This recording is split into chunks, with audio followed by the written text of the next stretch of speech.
Dun, dun, dun.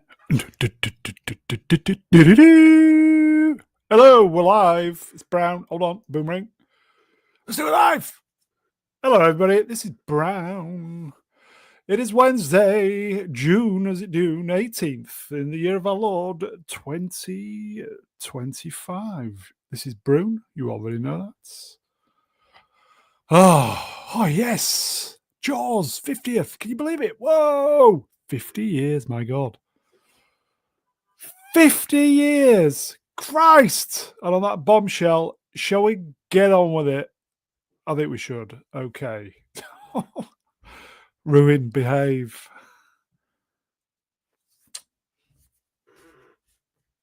Anyway, let's get some guests on. Okay, first up, it is the jester from Leicester taking time off from the Death Star. It is Star Wars Retold, Emperor Swap Shop. Oh, hello, Brown. How are we this evening? Yes, are you feeling a bit fishy by any chance? Not particularly, but I'm excited with your avatar. Look at that. I'm feeling very fishy. Yes. Look into my toothy mouth, Brown, and ye shall be hypnotized. Oh, how's the channel going, my friend? It's going. It's going at the moment. Yeah, just uploading stuff. That's the only thing that's happening. People are watching it, they're commenting, they're enjoying it. So doing something right. But it's hard work, Brown. It's hard work making content to put up there. Yeah. It is. Throw your link in the chat, my friend. Swappers, it's great to have you on. Shall we get the next person on? Do it. Okay. Oh, look who it is, everybody. The Melvin of what? Deep water. Hello. Yeah, mate. Yeah, not shocking. Bad. Well, I say not bad. I'm amazing, but I don't want to rub your faces in it because you seem like a miserable bunch. We're not anymore because you're here. Happiness. You're here now, so we're not as miserable as we should be. We should have like a pretend group hug. We're kind of feeding off your ambience, off your aura. Yeah, like leeches. No leeches. Power of many. That was a good one. That'll do. Like space lesbians. Feeding off my bring aura. them on. Bring some space lesbians on. That's like the second best kind of lesbian. There's no Disney for a while, so there's no space lesbians for at least until next year now. How bad is that? They'll put them in something. Don't worry. They can't stop themselves. Bad is that? And on that bombshell, Melvin, it's great to have you on. Shall we get the next person on? Only if it's somebody good. Well, you know the answer to that. 50-50. Okay. I'll give you a clue, everybody. Shall I make the clue hard or easy? Melvin, what do you think? Hard or easy? I'll make it a hard one. Go tough. Okay. Better to weed out the weak ones. The woke. So I might as well just bring him on. All right, Ian. Yeah, fine. Sure. Oh, yeah. It's at least we're talking about something good today. You know, so that makes me happy. Okay, just say it's shit, just for the guys in the chat, just to keep them happy. It's shit. There you go. There you go. That's hopefully the one and only this evening. How's Rebecca Platinum going in? It's going well. Just doing some visual effect on it. Yeah. Hopefully it should be ready by the end of September. So there you go. Which year? 2029, yes? Yeah. Coming out at the same time as Doomsday. Yes. Yeah. Okay. Ian, it's great to have you on. As you can tell, everybody, we've got another captain of the ship pissing about. Shall we? I'll bring him on, but he could probably bring himself on. But I'll bring him on. Dum dum dum dum dum dum dum dum dum dum dum dum. I call you and I need you. My ass is on fire. You come to me, wild and wild. You come to me, give me a trilogy. Oh, Kathy, you're simply the best. Dun, dun, dun, dun. Better than all the rest. Better than Kim Kardashian or anyone on Pornhub. I'm stuck on your ass. I hang on every word you say. Let's tear Star Wars apart. Baby, I would rather Luke be dead. Whoa, you're the best. Hello, my babies. We're back. Brownie, did you say Jaws? Might have done. Oh, I feel like I've been gaslit. When you text me, you made a typo. You said Jawas. I thought this was a Star Wars stream. What's going on? I missed the A, sorry. Oh, well, I've not watched this movie, so this will be interesting. Well, it's never stopped you with the Disney Star Wars. Well, so right. anyway, yes. Oh, this is going to be fun, isn't it? So we're here. We've got a good panel, and we're watching a damn good movie. I'm jealous of this guy. Brownie, what's it like to watch to actually cover a movie that which you watched in your later teenage years? This must be interesting for you. I was probably 8 or 9 when I first saw this. I'm the fucking VAT, mate. Breaking news, breaking news, by the way. Me and Mr. Brown, after all these years of doing this streaming shit, They already know.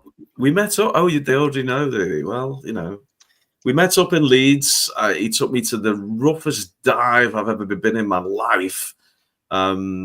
Weatherspoons in, where was it? Crossgates or something? Crossgates, everybody. Yeah, Crossgates, Weatherspoons, everyone. And we had a pint, put the world to rights, and then I went off to pretend to be Bjorn from ABBA, and the rest is history. But I have some questions. Oh, okay. Oh, Who paid for the pints? Well, okay. You've got a Scouser and a guy from Leeds. Who do you think paid for the pint? I paid for it with stolen money. It's the answer. Yeah, I was going to say it had to be the Scouser because. Yeah. No, in fairness to Brown, he did. The moment I met him, he presented me with a rather large bottle of rum, so I felt obliged to get the beers in. An extra 250 milliliters with my pleasure. He had already drunk that bottle and recycled it. Oh, yeah, I thought it. What I was thinking was, if he'd paid for the pints, I was going to ask if he paid using vouchers. Well, it was good to meet up though with Mr. B, wasn't it? So, yes. Yeah. Shall we get on with this? Yeah, we better add because it's going to end up. Yeah. We'll make this last to the Ray Skywalker movie. Go on then, Brown. Do all your legal shit. Please like, share, subscribe. Great image. Is it fair to say the shark has English teeth? Can we go there? We don't have any Americans on the stream. You hate that saying, don't you? British I hate teeth. that saying. Well, is it British teeth or English teeth? British teeth. Oh, sorry, Melvin. You were roping you into this one. Are Scottish teeth any worse or better than English teeth? What's the general consensus? My teeth were perfect for years, straight and no fillings, and everybody who knew me was jealous. And then lately they started crumbling. And then he got on the cocaine. So I needed some fillings and things because my teeth started crumbling as I got older. But no, I never had the old, the ones that look like a Venus flytrap. Never had those. I think that's just an English thing. Damn. Well, if the theory goes, the further south you go, the better they get. Mega Geek, how are your gnashes? You got a nice set of gnashes? Yeah, they're fine, apart from 2 at the bottom, which is overlapping slightly. But it's fine. It's fine. Well, Brownie, I've seen yours in real life. Yeah, mine are in a jar at the moment. Yeah, he took them out to show me. It was a pretty good Yeah. set of teeth, to be honest. But Pierce Kippers- Brosnan's got bad teeth. Have you Has don't he? you realise that? Yeah. So if you look at the Pierce Brosnan's teeth, at the bottom gnashes is some of his teeth is overlapping, which is interesting if you look at them very carefully. Oh, So there you he's go. got And Tom underbites. Cruise had bad teeth, He didn't he? did, Tom Cruise. yeah. Yeah. So there you go. Did I ever tell you, man, babies, I'm actually related to Pierce Brosnan? No joke, no punchline. Really? You I'm a did distant post relation of Pierce Brosnan. Yeah, we sing a fabulous. We share a fabulous singing voice. Obviously, it's, Did you tell him he was a shit James Bond? You should. Oh, he's my second favorite James Bond. Yeah, but it's family. He's my ties. third. It's family. Is ties. he? Yeah, Yeah. you're being harsh there, Melv. Yeah, Sean Connery's my Moore. illegitimate grandfather. Welcome That's why to I think he's the talk best. about James Bond on the Jaws anniversary stream. Sean Connery, Roger Moore, and then Pierce for me. Oh, actually, I'm a Roger Moore guy as my number one. I know it's controversial, but Wasn't there a Jaws joke in a James Bond movie, in one of the Roger Moore ones? Yeah. Swapper's desperately trying to get us back on track. Well, which one was it, Ian? I can't remember now. Spy Love Me. Was Spy it? Love Me. Yeah, Spy Love Me. Well, I Jaws. mean, the obvious link is there was literally Jaws in one of the Bond movies. Yeah. Oh, yeah, of Yeah. course. Oh, my God. Yeah. Yeah. He actually Melvin's had ate enough. ate a shark, didn't he, at the end? Didn't you remember? The shark attacked him and he ate it, didn't he? Okay, Manuel Grell, Rachel, my friend Jaws was a henchman. Yes. There you go. He was, yeah. What did we say to cause Melvin? I'm always conscious ever since the Purple Vein song. Did I? We're not talking about Doctor Who, so he shouldn't have disappeared. Oh, come on, let's get on with this. God almighty. Brown, Yeah. there's I was all trying the to- time in the world. You're I back, was Mel. all- Send the photograph in the private chat, and it wants me to log in. So I clicked log in, and then it took me away from the page, and that was the end of that. Ah. It's just everything's getting so complicated. Okay, shall we? Shall we start? Big idea. Yeah, the natives are getting restless. We're getting bogged in the chat. So, Jaws poster.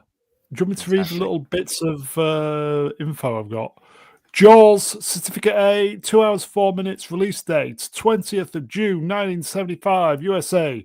26th of December, Boxing Day 1975, UK. Budget 7 million. Gross US. This is amazing. 267 What? million. Wow. $263,625 for the US. Gross, this was 40 years ago. It's amazing.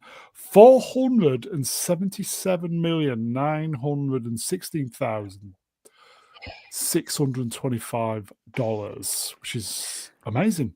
How many cents? Don't know. It was.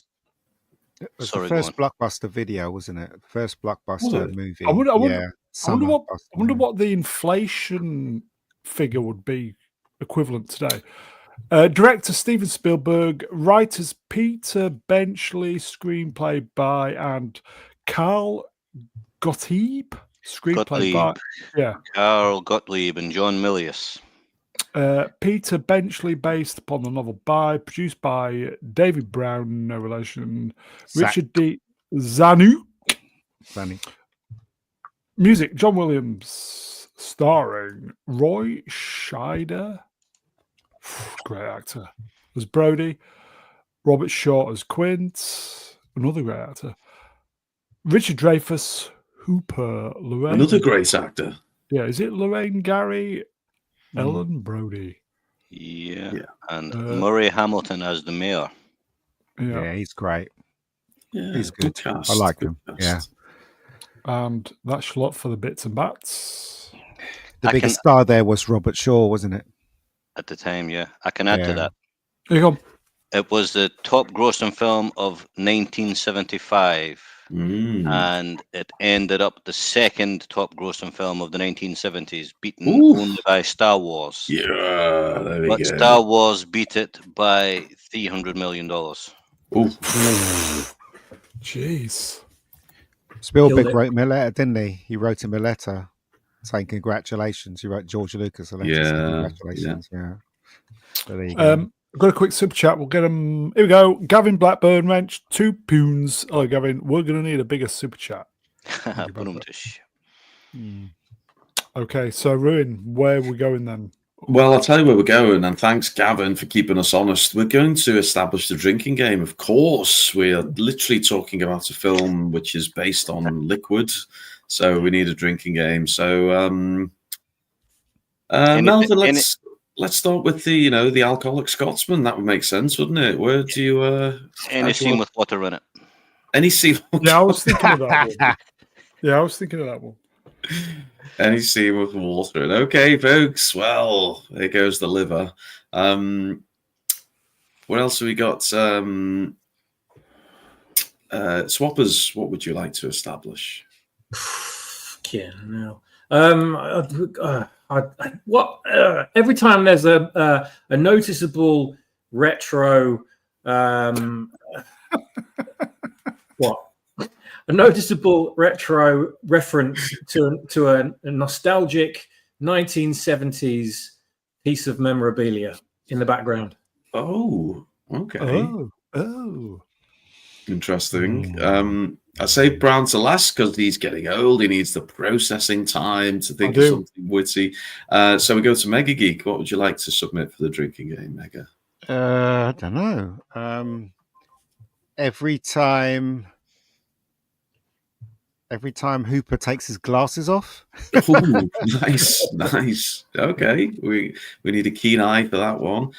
Brownie, you've had plenty of time now. Don't understand it. Every time there is a visual cue or an audio cue of something that's going to happen later. What? That sounds complicated. Do you understand what I mean? Yeah, it does. No, I don't know how we'll get the audio cues on the slides, but we've got the subtitles. Oh, it's okay. kind of like telling you. Bruno, make the noises. Okay, I will. Okay. Every time you hear the cello. Oh. I'll just finish off with every time there's a homoerotic glance from one male to another. Keep an eye out for that one, folks. Right, we need to establish a drinks monitor. Brown, if you got, honestly, it's slim pickings in the panel tonight. I wouldn't trust any of them, but who do you want to pick out? What, on the panel? No, sorry, on the panel. In the goddamn chat, yes. Panel's very reliable. It's the chat I'm worried about. Eggs Beatty is very dependable. I think Eggs Beatty? Yeah, Eggs is dependable all day long. Eggs, we're giving you the pride of the place as our drinks monitor tonight. Okay. Well, look, it's 10:30. We better get into this, haven't we? Because it could be a long one. Yeah. Okay. Matron. It could be a long one, eh? You had to bring out the vulgarity straight away. Well, couldn't stop yourself, could you? Okay, should we just say panels first? No, go back. I can't. I've fucking loaded the new slides. Oh, right. Okay. Yeah. What are you doing? Oh. Hey. What are you doing? It's going well already. There we go. Welcome to Too Many Chiefs on... Okay. Should we... So first experience of Jaws. I know mine. What about the panel?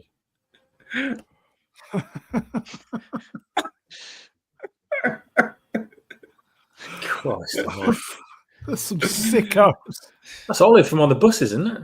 Oh, first experience of Jaws. Okay, well, if you haven't noticed, folks, Brownie's determined to stretch this one out over as many weeks as he can. No, I'm just trying to make it as professional as possible. Oh, that's the yin and yang of what we do here, isn't it? Yeah. Go on then, Mel. First experience of Jaws. First experience of Jaws was not getting in to see it because I was too young. Oh, and how young were you, Melvin? Well, it was released in the UK in December 1975, so it would have been sometime in 1976. So I would have been 5. And for some reason, they wouldn't let me in to see the shark eating people. Oh, what a surprise. So I remember my father paired us all into the car and took us around to different cinemas, and none of them would let us in, so we gave up. But I got to see it when it came on TV, which was, I just had to Google this for the exact date. I think we all watched the same one, didn't we? We all watched it. October the 8th, 1981. Mm-hmm. ITV, right? Yeah. I don't know. I don't remember. Movies used to come on TV back then.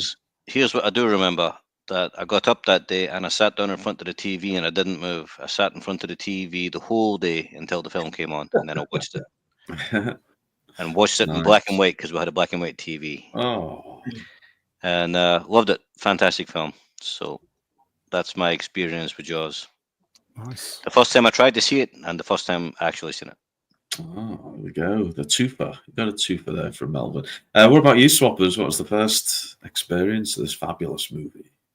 It was people talking about it and not having a clue what they were on about because I was only 3. And I just seen the odd clip on TV, but nothing, obviously they were showing clips in during the day, so it was nothing too scary for little kids. But I thought, wow, this, that music sounds a bit ominous. And what's with the fin like heading towards people in the water? And so I don't think I even knew what a shark even looked like at that age. But then after seeing all the trailers and the clips, I became obsessed with it, and I started drawing scenarios with people getting eaten by sharks at 3 years old.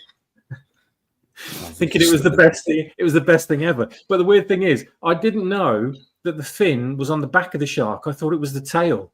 So all the sharks I drew were like sort of drooping in the water with their tails sticking upwards, awkwardly swimming about everywhere, thinking that was perfectly normal. But it's just that was my first memory of it. Anyway,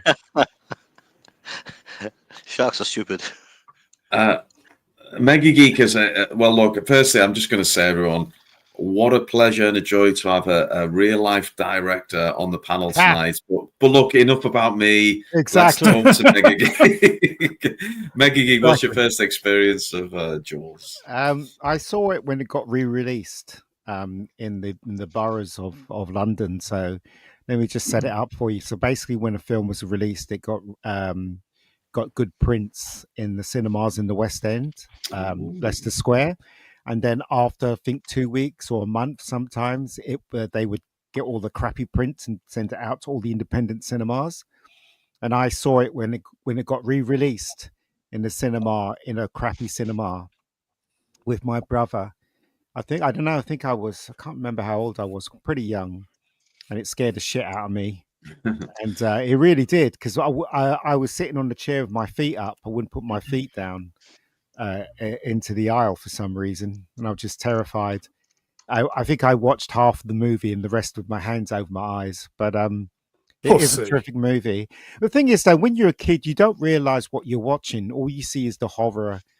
And when they're talking, you just get bored. And then when somebody gets eaten, that's when your attention's on the screen. But then as you get older and I watched the film again, I watched it on TV, VHS, you suddenly realize how great the movie is, and because you're an adult, you understand exactly what's going on. But as a kid, you don't really understand what's going on, but you kind of, the frightening bits, that, and it scares you, like the leg and the head coming out of the boat with one eye and all that stuff. That's the only thing I remember when I was a kid. But when I saw it on TV as a teenager, I understood it. And then obviously when I saw it as an adult, because they re-released it 40 years, 10 years ago, I went to see it with Keith in the cinema. Obviously I've got it on Blu-ray. It's a great movie. It's a terrific movie right across the board from start to finish. So that's my memory. I think I don't know how old I was, maybe 11 or something like that. Can't remember. But anyway, it's really it's one of those movies that seems to affect everyone, doesn't it? No matter when you see it as a child, a teenager, an adult, it just has that profound effect on you. Mr. Brown, what about you? The local working men's club every Thursday night used to show a movie that they used to hire a print. I don't know where you would get the prints from back in the 70s. 16 mil. It's probably a 16 mil print. Yeah, it was on a projector thing, and Yeah. So they used to show a movie every Thursday. It was £1 to get in, and anybody could go in. That was a lot of money in 1957, though, wasn't it? In fairness. Yes, it was. Obviously, this was a certificate A. Yeah. I remember me and my best mate just went in, just rocked in, paid the £1. Probably, I'm just trying to think of a year when Jaws 2 was 78, wasn't it? Because I know they did a double bill. 75, the first one. Yeah, but 75? they did a double bill with Jaws 1 week and then Jaws 2 the following week. So I was trying to Jaws 2 was 78, so I don't know, maybe it was 78 or maybe even earlier. I don't know. It was 77 or 78. It was really early on in my life, but I just obviously smoky working men's club. It was packed as well. And such a good movie. Such a good movie. Yeah. I could tell even back then it was a good movie. That reminds me though, Ian, remember when we used to go to the cinema, you were allowed to smoke in there. And it was sometimes it was hell. You couldn't the smoke used to do things with my eyes and I couldn't even watch the screen. But you put up with it because you want to see the movie. Oh yeah, like smoking. If you're in one of those, if you're watching a war movie, smoking adds to the experience. Yeah. Okay. Yeah. What about you, Roo? Well, funny thing, I was I've not seen it. I've not seen this movie at all. No. Oh, come on. Really? No. Well, look, I've seen Jaws 3D, but I've not seen this one. You've seen it. Stop pissing. No, I genuinely not. You haven't seen Jaws? No. See this, Rune? This is why you're never going to get on FNT. You're never, ever, ever going to get that. You told me you'd seen Jaws. No, you've got it wrong, Melvin. FNT ain't getting on here. Okay, that's how it goes. I don't even know what. You told me you'd seen Jaws. No, look. The other night it was a toss-up between Jaws and the Predator. Or a couple of hours on Pornhub, and which way that one. No, I've seen Jaws. I'm joking. I'm tooling with you. I've seen Jaws. I'm going to end the stream now, everybody. Everybody in the chat, I love you. I hate Ruin. Good night, everybody. It's okay. I've seen Jaws. It's all good. Here you go. Look, here you go. Bob Smith, 9866. We're not ignoring your chat. Don't worry. FNT are pussies. Here's a question for you, Brown. If it all kicked off and Friday Night Tights wanted a gang fight, say gangbang. Gangbang. Which three other members of the Brown Alliance are you taking with you to into battle? Yeah, into battle with Friday Night Tights. Okay, first of all, I think I'd like Melvin by my side. I can imagine as Melvin is pretty handy, if you know what I mean. Z, because he's about 17 feet 2. And I wouldn't ask you, Rune, because I've seen you. You're only like 5'2".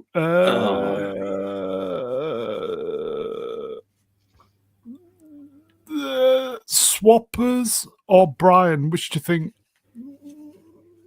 Well, Brian drinks, so that's his superpower. And he's got a vile temper on him when he gets going.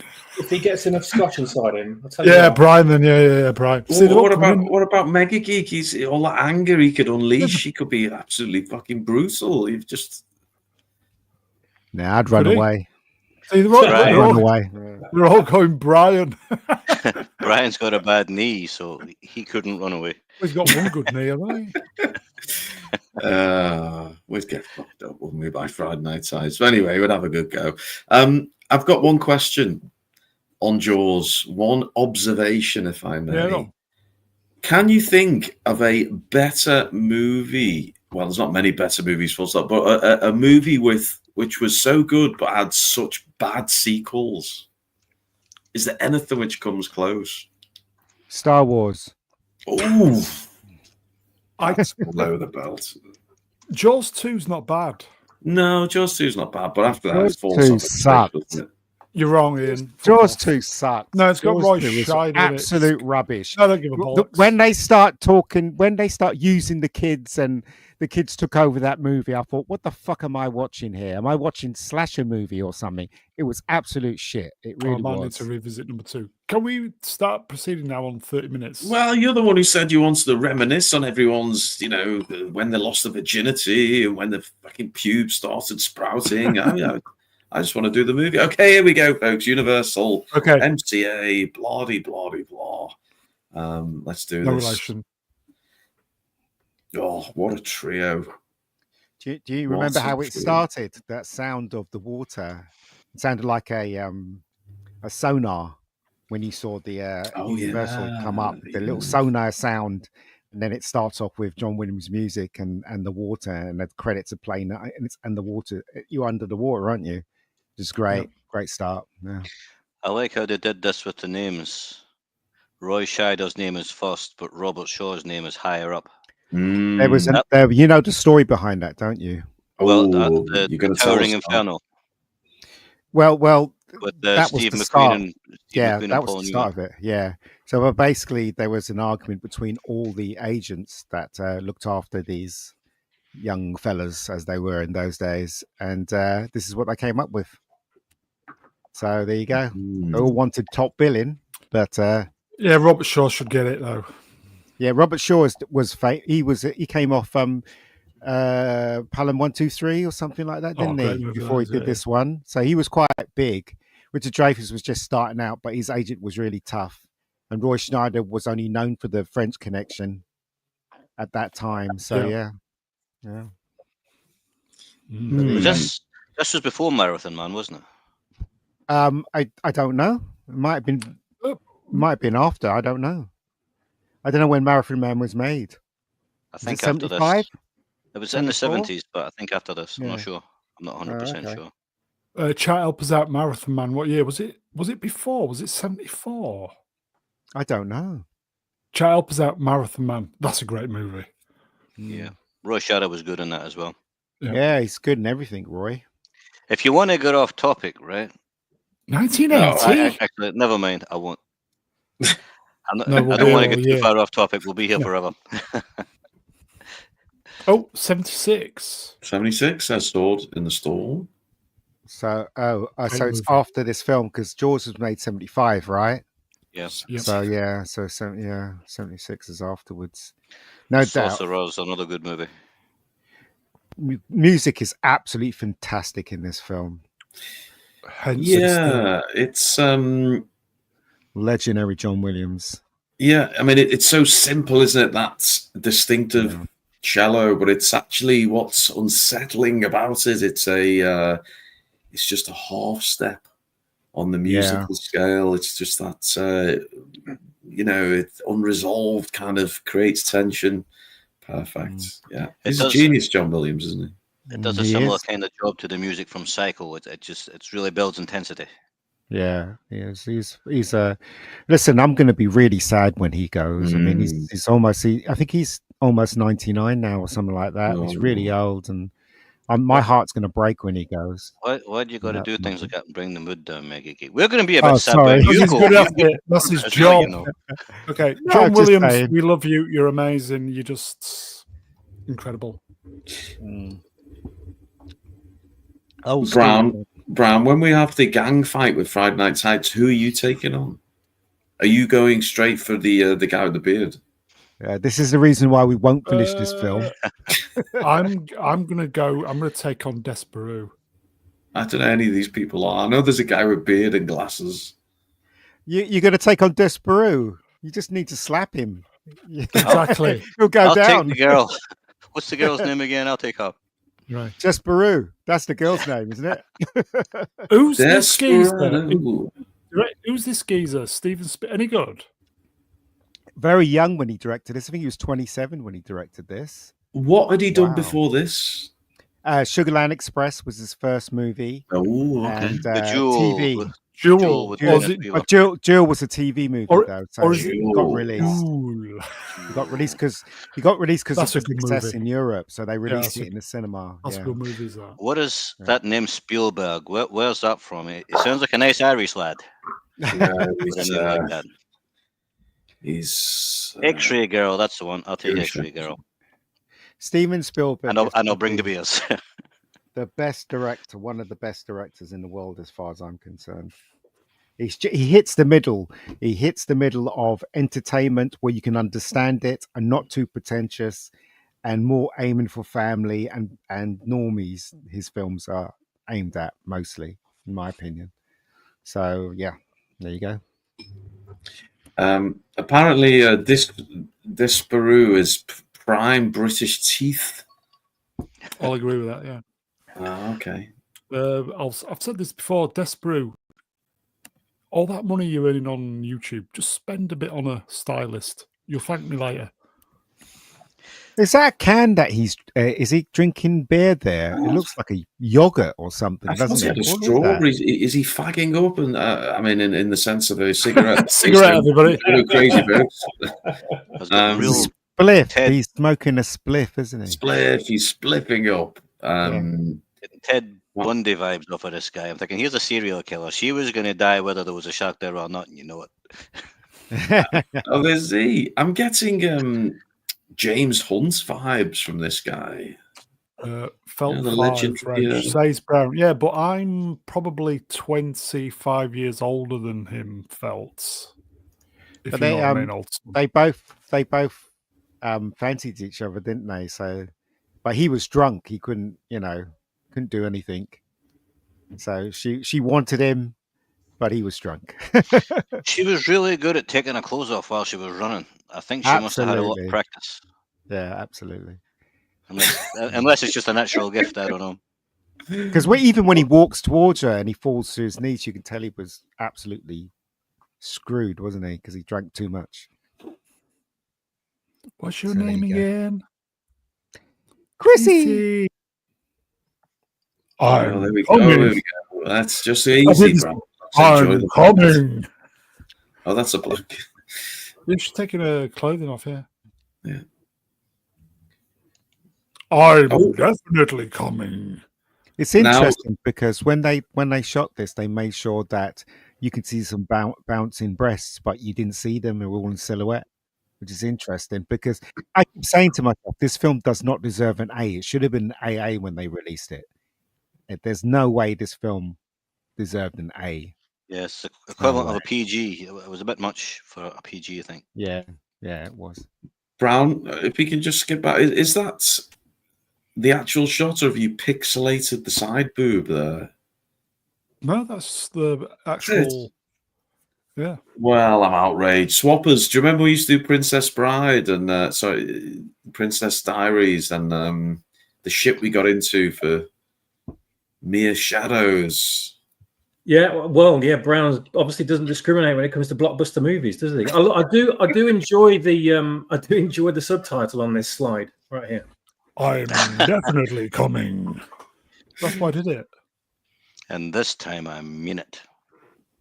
I'm Okay. sure we should be having drinks by now. I can't remember the reasons why, but Water thanks, was BT. Come on, step up, my man. was Swapper's one, wasn't it? Water, so you got to have a drink because Water, yeah. Oh, yeah, I'm- drink, everybody. I'm keeping the theme of the movie with what I drink. Eggs, don't forget your drinks monitor. These are all iconic shots, aren't they? Yeah, I mean, do you think it was a deliberate choice? I mean, obviously, it's probably the kind of time that kids are going to party, isn't it? But do you think it was a deliberate choice to shoot this at sundown? Is it or sunrise? Sundown? yes, definitely. Well, it wasn't as dark as seen. Obviously, they closed down the stop on the camera because it was. I think it was just the sun was setting, but it was still bright, so they made it look darker. So yeah. I mean, this I is think- all iconic, isn't it? I think sharks are more active at night anyway. So They Really? they had a rope round her, didn't they? And they pulled her a couple of times. and she says she got hurt. Yeah, Really? I yeah, have a rope around all of my women. yeah. Just before we get to the really good stuff, the gory stuff, I've got a nice one here for you, Swappers. Can you read this one out? It's by one of our favourites. Here we go. The PC person in the chat says, I can't breathe. George Floyd. Oh, that's controversial, but we like it. We push boundaries. Not like Friday nights. Not like those benders on Friday night tights. Is that okay, Brown, to call them benders? Or dodgy territory with that one. Someone comment. When's Friday? 2 days time. Someone hop on Friday night tights. Tell them Mr. Brown Alliance wants a street fight with Friday night tights. Brownie's taking on what Desperado. Melvin is going to take on Jeremy. Is it? Yeah, that'll be good. No, the other girl. You were X-Ray Girl, don't you? Not yeah, Brian will take on the Scottish one, and I'll be the referee just to make sure it's all. Is ours back on there? Back on? Yeah, he is. He is. Yeah. Oh, he couldn't keep away, could he? Oh, he's back. I know that. Okay. I thought Desperado replaced him on there. He did. I don't know, and I don't care. Can we carry on with Jaws, please? We can, and Barbara is making the point we made just earlier. But hello to Barbara, because we have to recognise our rare females. Randomly yanked. Yeah, randomly yanked. I randomly yank all my women. Hi, Babs. No wonder why we don't finish movies. Jesus Christ, guys. Gavin says if Friday night tights fight happens, he'll subscribe to this channel. Gavin's been here for 4 years and he hasn't subscribed. He's never subscribed. What a wanker. And he's a wrench. He's not even subbed. We're going to sort that out, don't you worry. So at what point is this scene? Is it still survivable? Or is she screwed? In the book, it says that she feels something on her leg, on her knee. And then she reaches into the water and she tries to find the rest of her leg, but all she's touching is bone and flesh. As it says in the book. It says in the book because I read the book. So that's what it says. So immediately she finds that she has the lower half of her leg is missing, and that's when she panics. And that's when the shark takes her all. Yeah, she's dead from there. Then really, she's going to bleed to death. Yes. Blood loss and shock. Exactly. Yeah. Whereas the bloke who's chasing her is just pissed and he's just pleasuring. Yeah, I'm coming. He falls asleep, and then she gets juggling around, doesn't she? That's an understatement. It hurts. She doesn't say that in the film. I don't know where this comes from. She does. She doesn't on this version. not on any version, mate. Oh, she goes. It hurts because that's no. She doesn't. Watch it again. The subtitle's wrong. She doesn't say anything. She just screams and and she gets chucked around. They just assuming that she says it. She says a lot of things, but she never says "I'm hurt." It hurts. Why would you say that? If you know, it's ridiculous. It's like, oh dear, something seems to have bitten my leg off. Exactly. Swappers' channel there, everybody. Check it out. Yes. Star Wars retold for man babies with taste. There we go. So she's near a what is this? A buoy or a boy? Buoy. It's called a boy in America, isn't it? It looks like a 12-year-old buoy. I think it's a buoy. See what I did there? Never mind. Yes.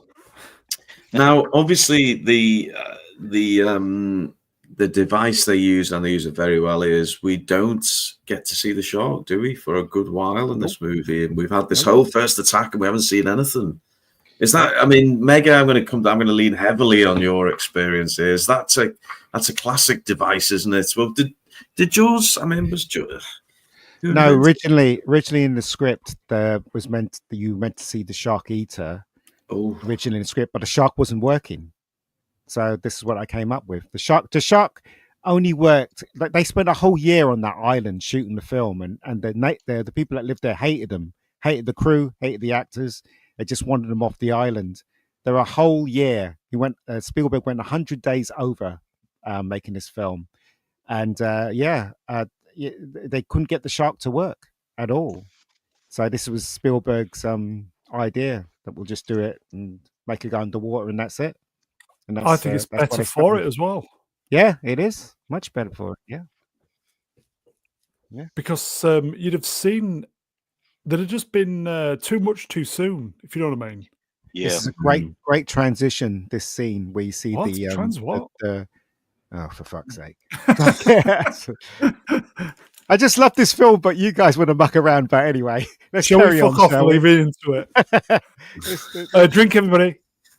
Yeah, it's a great sequence. But anyway, So he's got the call from his the assistant. girl missing. Yeah, the girl's missing. Yeah. So, look, I'm not one to criticize such a fabulous movie, but he appears to have a phone in his hand while there's also a phone on the wall. No, so it's a joke. It's a joke. So if you remember the scene, the phone rings and he picks that one up, and it's not the right phone. He puts it down and then he picks up that one. Yeah. So There we go. Yeah. So, snapshot of domestic life in the 70s. Where's this set? Is it Miami or somewhere? No. It's set on an island called Amity, but Amity's not a real place. They filmed it in Martha's Vineyard.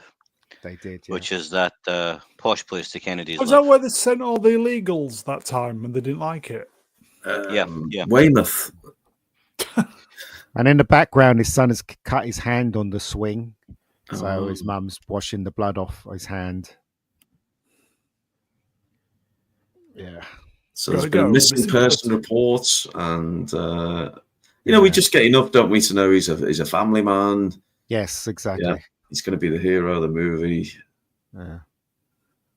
And he drives past the sign, which is that sign. So you Spielberg, make sure you see that sign for the joke that's coming up. Does that mean it's the 100th annual? What? Or is it the 100 and was this set in 74? It's 74, isn't it? So it's 101 by now if it was real. Oh right, I see what you're thinking. Yeah. Yeah. So this sequence is fun. So we don't know what's happened to the girl, do we? We just know she's disappeared. Well, he reported her missing, didn't he? That guy. How did he not hear the screams? He was drunk. He was pissed up and passed out while he was coming. I'm coming. Yeah. Out of his brains. Yeah. Drink, everybody. Eggs is going to be very beat. We find out that Brody is not an islander. He wasn't born there. He was born in New York. And he's just, that we find out he's from New York, basically. So hates the water. This is one of those Hendrix. things where you're never going to be a local. It's like if you go back to like the early 1980s and go to Cornwall or something, you get treated like you've got leprosy. Yeah, they don't like outsiders. It's like one of them horror films. Yeah, but it turns out everybody in the town's a cannibal or something. So Paul Hendricks saw what's left of the body, and that's what's left of the body. Yeah, I mean, it's just a hand, but it's enough to kind of indicate. Well, it's a head as well. Can you see the head and the hand? Oh yes. Everything else is just when they're talking about it later on, they're talking about bits of the rib cage and things as well. Yeah, they are. Yeah. Just confirming, Brown, you have the sickest following on YouTube. All the ones coming into the chat there. Indeed. Yeah. Is anti-derivative Jill? No, I was going to say it can't be new because they got a wrench. Hello. Hi, Jill. This is who's that? Is that Molly in the background who basically telling Brody that the kids are into karate and they're smashing up all the the picket lines. They're doing karate chops on the picket lines. Oh, okay. in this scene. In this scene, so as if we got a lot of things to worry about. Bob Smith nails it, doesn't he, when he says good horror movies never show you the explicit Yes, exactly. stuff. That's why it works so You're better. Yeah. Yeah. Okay. 1st of July 74, everybody. That's why prequels are a bad idea. It's better left to your imagination. Yeah. I thought when I heard they were making Jaws 2, I was thinking that they would think of a reason why another shark would be there, like there's some kind of sonar under the island where the sharks are attracted to it. That's why it comes to Amity. But nothing like that. Absolutely nothing like that in the second one. That second one was rubbish, man. Anyway, carry on. I mean, just the one thing that I remember from the second one is the helicopter being dragged under the water. That was a bit of a moment. Yeah. Yeah, shark hit the helicopter. That was really silly. And at the start, they find a dead killer whale on the beach. Yes, they do. Yeah. When in a reenactment, the exact opposite would have happened. It would have been the shark you found on the beach. I could be skipping ahead here, but I'm sure one of you on the panel or one of you man babies in the chat will know this. How big was Jaws? Do they say it in the movie? I'm sure they do. Yeah, it was 10 feet, wasn't it? No, 25 feet in the film. 25 feet. Wow. Oh, 25 feet. 20 feet in the book. So you won't believe this. Just today, a news story pops up, and it says, tourists sent urgent warning. This isn't a gag, by the way. There's no punchline. It's genuine. Tourists sent urgent warning as world's biggest great white shark heads for holiday hotspots. Apparently, a 30-year-old adult male shark dubbed Contender has traveled 1,870 miles. He's been tracked from the North Atlantic, and he's heading to California, folks. And he's, I was reading this, I was thinking, oh shit, what is this? 30 foot, 40 foot, 14 feet. That's all he is. That's the world's biggest great white.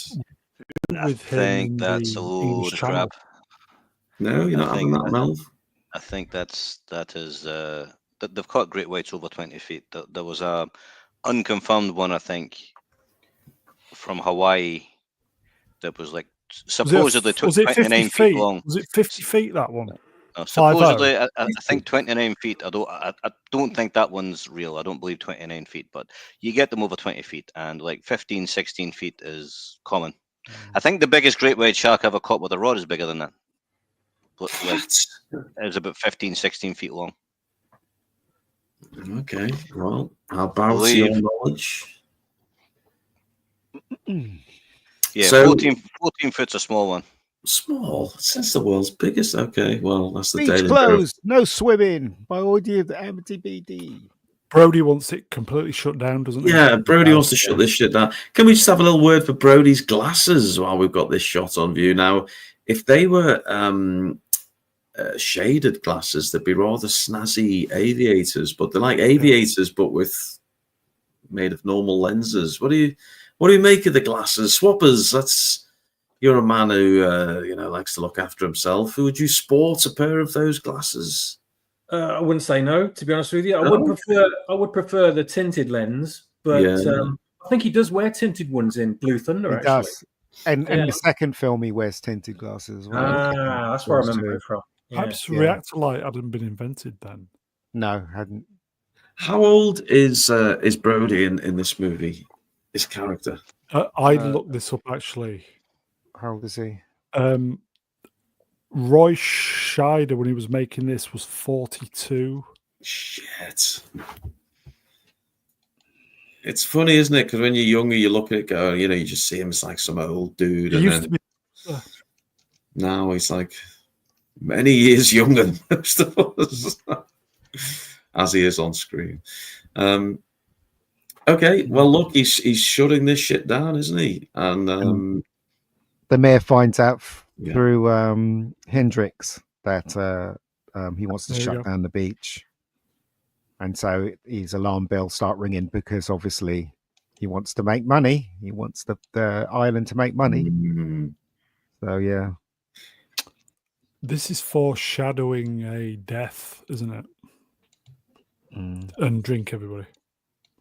Well, basically, he wants he goes out there to stop that, doesn't he? Brody wants to stop them and wants them out of the water, the merit badges thing that they're doing. So before he can get to them, the mayor gets to him and tells him that, you know, he's got that professional with him saying that it isn't a shark attack, it's something else. But Brady knows better though. Ruin, have you read the line there? Drew got so the line on screen. Charlie, take me out to those kids, will you? Ooh, yeah, that's very Savile-esque, isn't it? Well, look, I was rather distracted by the no, go back, Brown. Come on. By the perfect arse shot on the bottom, the left of the screen. I was gonna ask Melvin what would he rank that arse out of 10? Oh. 10 being obviously best arse in the world, 0 being, flatter than a pancake. Yeah. What are you doing? There's not a lot of it, is there, really? Would you give it 1 then, Melvin? From a distance, yeah. He'd give it 1. He'd give it 1, folks. Melvin's going to give that 1. I've just found something on Google, right? Okay, go on. Apparently, the largest great white shark ever caught by rod. Who's Rod? Stewart. Yeah, by Rod Stewart, was 17 feet. Wow. And it was caught by a man called Frank Mundus. Now, this is where it gets... Drebin. Mundus. Frank Mundus was a friend of Peter Benchley, and he is the guy that Benchley based Quint on. Nice. So there you go, some interesting stuff. But that's the largest one caught by rod. Wow. That's some rod, that. I mean, that's the Liam Neeson of rods, that one, isn't it? To catch a 17-footer. I didn't think it was that big, and I didn't think it was Frank Mundus, but that's what Google tells me. Shall we do some soups and members? Yeah, go on, bro. You got XBT Wrench World Sport member 5 months. Cheers, eggs. Is ruining his bathroom tonight. Oh, why is the old audio not sounding too hot? Very refurb. I know. Curtains, always amazing. He's not in the bathroom, but he does have his pants down to make up for it. Does anyone else spot Harry Seacombe in this shot? Yeah. Is it really? Is it? Oh, yeah. It's not Harry Seacombe. I always thought that was William. Who's that famous William Holden? Is it William Holden? William Holden? No, it's not him. The guy on the right in the light blue jacket. He's the guy responsible for the screenplay. He's Carol, Gottlieb, isn't he? Yeah. Carol Gottlieb, yeah. And the one with the hat on right in the back, that looks like Starsky. Yeah, it does. Yeah, you're right. First round 2 Wrench World Sport member. Come on. Member for 9 months. What do they get after a year, Brown? Slap in the face, I guess. Yeah, punch in the face. Disappointment. I'll get that's after 1 month. We're about 45 minutes in, and we haven't even made 5 minutes into the movie. We're going to need a longer stream. That's the idea. My grandparents both would be extremely jealous of Roy Scheider's ensemble in this early part of the movie. Obi-Wan Darkside, Wrench World Sport, €2 Friday Night Shouts. Yes. Look at the mayor's jacket. He's got what has he got on his jacket? Anchors. Anchors. Oh, yeah. If you put your fingers in your mouth and say that again, that's the nickname I used to have. You know what I'm liking here? The old dude there with the power stance. Yeah, the full power stance with the crotch thrust. Loving it. Just a word of warning. Just sharing this with you, man, babies. Don't go Roy Scheider beige, or even worse, the light blue suits. If you dribble a little bit after using the loo, the urinal, you're in a world of trouble. Give that one a swerve. That comes from experience, right? Oh, maybe. This was all done in one take. This shot. Really? Shot. Yeah, all done in one. Is it a oneer? Really well. It's a oneer. Yeah. Brilliant. Would it be rude of me to say it's a bit of a sausage fest, this movie? At times? Well, we don't know what sex the shark was, so. And this Apparently, is someone in the chat said the this is- females are the big all ones. right. This is the nub of the film for the mayor, isn't it? We need summer dollars. Yeah. Yeah, The that's the thing one. is, though, the Brody character, up to this point, he's quite a gentle man. He doesn't really argue or anything like that, and he changes as the film goes on, doesn't he? So, especially when his son was at risk, he literally changed. So yeah, he's willing to just listen to the mayor talk crap and hoping that everything will go away. And then they're trying to say it's a propeller accident, a boat accident. Yeah. Well, everybody on there knows it's a shark attack, but they don't want that to be public. So they're trying to con Chief Brody into redacting the report that he sent out. If you know what I mean. So yeah. Question from the chat, and interested to throw this out to the panel. Where are all the black people? Do we have? It's a white film, mate. Well, it's just I mean, I think there's a couple of black people when they come off the boat. Do you know that montage scene where everybody's coming Tourists. to the island? Yeah, the tourists. I think there's a couple of black people. Yeah, so there you go. They're just, it's only early summer. They haven't got much of a tan yet, these guys. So see this shot. This They're shot's all, just as I said, anchors, yeah.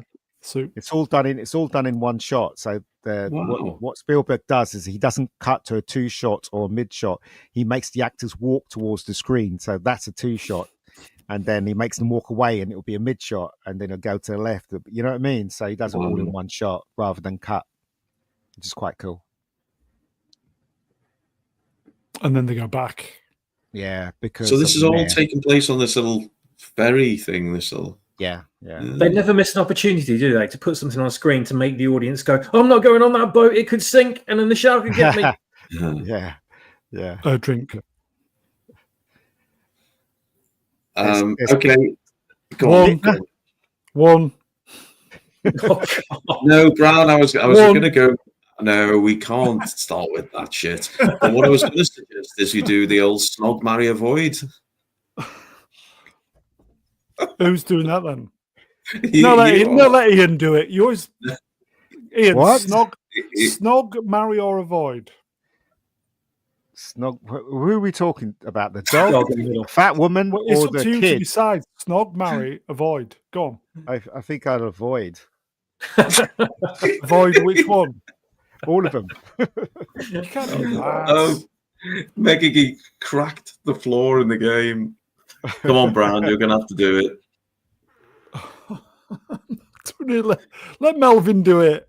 Oh, go on then, Melvin. Melvin won't let me down. He's not playing, is he? He's gone out.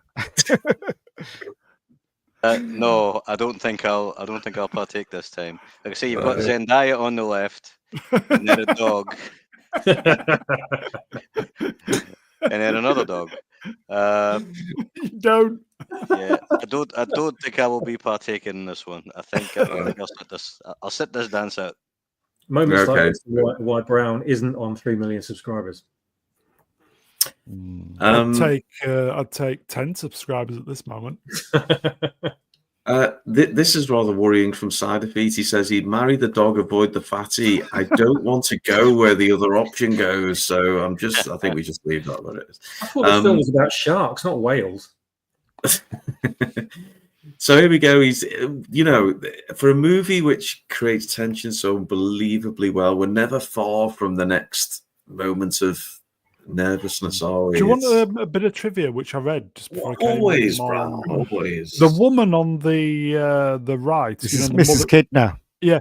she went in this restaurant many years after this was, and there was it the Alex Burger Yep. or something? Yep. Which is the kid, isn't it? Yep. And then she started going on, I was the mother of the son in that movie. Mm-hmm. And then the kid came out grown up. It was his restaurant, wasn't it? Yes, it was. Amazing. And she's not an actress. She was just someone on the island that they actually got Wow. to play this scene. So yeah. She's not. Tell you an what, Joe Biden really has been around forever, hasn't he? Yes. You know what? Very I always remember this scene because my mum, when he was watching Jaws on TV with my mum and dad, because it's been on TV a lot, and I think it's the third time. My mum and dad always says, "That's a big fat woman, so the shark can eat. He can have a meal for a whole month." Mum and dad used to say, they always used to laugh at that. Drink. So there you go. She should take one for the rest of the beach. Yeah. Cameo from Elizabeth Taylor, which Yeah, I is saw that as well. yeah. Yeah, I always thought this. Here you go. Frater Taskil. I butchered that. If I butchered that, I apologize, my friend. The 50-year-old mother of an 8-year-old boy. Yeah, I always thought that. Yeah. And she's had a hard life as well, by the looks of it. I mean, let's be honest. We're all watching this just desperate that the dog doesn't get eaten by the shark, aren't we? No one gives a shit about these awful Americans. But the dog, no, that would. When they were shooting this, it wasn't very warm. It was quite cold, as you can see by the sky. It's So they had to try and persuade a lot of people to pretend that it was warm. It was bloody freezing, apparently. Drink. Would So there you go. Would you agree that the worst part of Mad Max 2 is when they killed his dog? That was the saddest part, and all the people getting killed didn't really matter. But when they killed the dog, that was quite upsetting. Listen, John Wick built the franchise on that. Agreed. Well, you didn't even see the dog get killed, did you? You never see the dog get killed. No, I like to think that the dog just swam away and then came back later. The thing when the dogs. Oh yeah, split in half. Yeah. Oh, This is the bad hat Harry, isn't it? This guy coming swimming. That was JJ's company was based on this sequence, wasn't it? Bad Hat Harry. Is it JJ? No, it's Brian Singer. Brian Singer. That's it. Yeah. Brian I Singer. want people just ruin the night. You can't say that name. That's very controversial these days. Great scene though. Fantastic scene. I love this scene as well because he's not listening to the guy at all. He's just worried about what's beyond him. So that's really great. This is two superimposed shots, isn't it? Because you'd never get that focus pull, would you, like that? No, it's not. They have these lenses which splits. So they did it in they did it in Untouchables when they're in the church with Connery and Costner. They did the same thing. So I had this lens that splits, so you can focus. So it looks on one funny bit where his head where it's You can see the blood down the middle. Yeah. Oh yeah. Check out the English teeth on this yank as well. I mean, Hugh Grant. You're not all perfect, folks. And someone's larking around, and Brody's. Yeah, this was a bit of a fake out, wasn't it? Yes. Thought she has been attacked. Two fake outs. But this sequence scared the crap out of me when I first saw it in the cinema. You see the blood rise and everything. Yeah, same here. Yeah, because it really scared me. If we go back, it's put you on edge, isn't it? So you never know quite what's going on. Yeah. When Jaws was on TV, this is one of the clips that they showed in when they were doing the ad for it. The bit when the shark kind of gets the boy and rolls over. Yeah. Yeah, it showed you that on the TV. It was quite weird. Quite strange to use that clip. It was weird, wasn't it? Because this was on ITV. I don't know about where you live, Melvin. When they advertised Jaws on TV, it was like for the family. Do you know what I mean? It was like Jaws on TV, and I'm still puzzled why this is for the family. I mean, it's really violent, this film. Brutal. Yeah. I wanted to ask you, I'm sure there's a phrase or a name for this, Geek, but this super low angle where you're almost in the water with the kids, is that must be a deliberate approach, a deliberate choice, is it? Yeah. Yeah, deliberate. Yeah, definitely. Yeah. And there we go, as Common People says, a young brownie there. I'm going to kick Common People's head in. He's asking for it.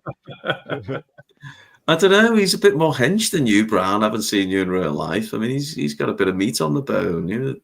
It's funny because he's in the other scene, isn't he? When they're in the what is it? The meeting, the communal meeting place, isn't he? And he's also in Jaws 2. This guy. Oh, Oh, is he?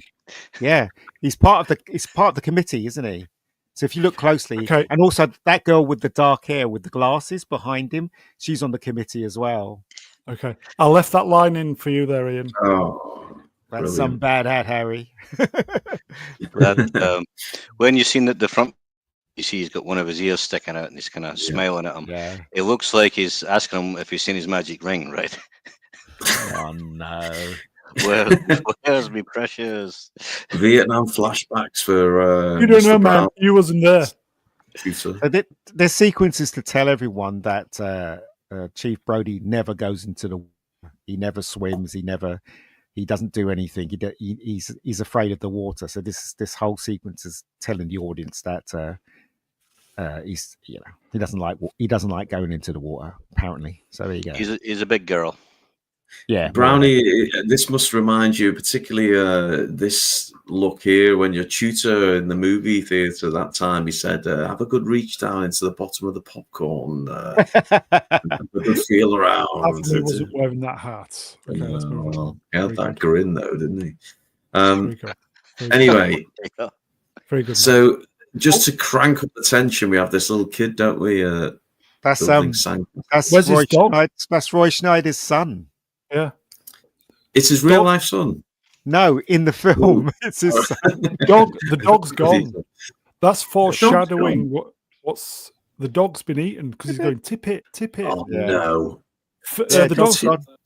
the dog's dog's gone. called Phil apparently. Who the fuck calls a dog Tippet? Yeah, it's Phil gone. Tippett. Dog's gone. Yeah, look, You know, like in the old Wink. days where somebody used to get killed in the water, and you see the hat floating, and now you know the guy's dead. It's the same thing with this. The stick's floating, the dog's gone. So we know maybe the dog's been eaten. Yeah. Maybe it just decided to identify as a fish and it's just took off. here you go. Yeah, maybe. You not know. not Brian Wrench coming in with the old school gags. In the water, the kids is more Len Fairclough territory. No, take- Brown, Oh, Brown, don't you've missed an read that. opportunity here. Melvin, can you read this out by Not Brian, and it will almost be like Not Brian's in the No. room with go on, Melvin, take it away. No. Can you do it I'm in not a gonna read steel? that. I'm not reading that shit. Steel You should know better, Saunders. Brian. You should know better. Can you do it in a Steel Saunders? A what? Okay. Steal what? Steel Saunders, What's that? Australian geezer, YouTuber. Never heard of him. Okay. Melvin, where have Sorry, you been? Brian. I tried, Brian. Sorry. Now these are the shots. Which is it? Mega, what would you call it? Like the short POV? Is it almost? It's a Like low that. angle shot, isn't it? Underwater, and Ankles, their the legs float ankles. around. Yeah, it's brilliant because it racks up the tension, doesn't it? It Yeah. racks it up, and then as the camera floats towards his legs, yeah, brilliant, absolutely brilliant. But that scared Menacing. me. This bit scared me. Oh, this is brutal. Now, let's address the shark in the room. Is this Shark in the water, you mean? a horror movie? And if it is it one of the best horror movies? Yes. Oh, Melvin's just straight in. I wouldn't call it a horror movie. I'd call it a thriller, definitely. Oh, thriller. Okay. Yeah. Is Give it me your documentary? thoughts in the Isn't it- chat. I want to know No. what you think. It's not a documentary, is it? No. Well, I mean, you couldn't call it a scary movie unless you're actually scared of the water, right? Or scared of sharks or something specifically. Mm. But it is a horror movie. I mean, it's a monster movie. Yeah, as I'm saying, this is the reason why, Melvin, that I was really puzzled how this got an A. I mean, it gets bordering between a horror Blood. and a thriller, Blood. isn't it? You know what I mean? So it's crazy when you think about it. It's just got a much better story than most horror films. Absolutely.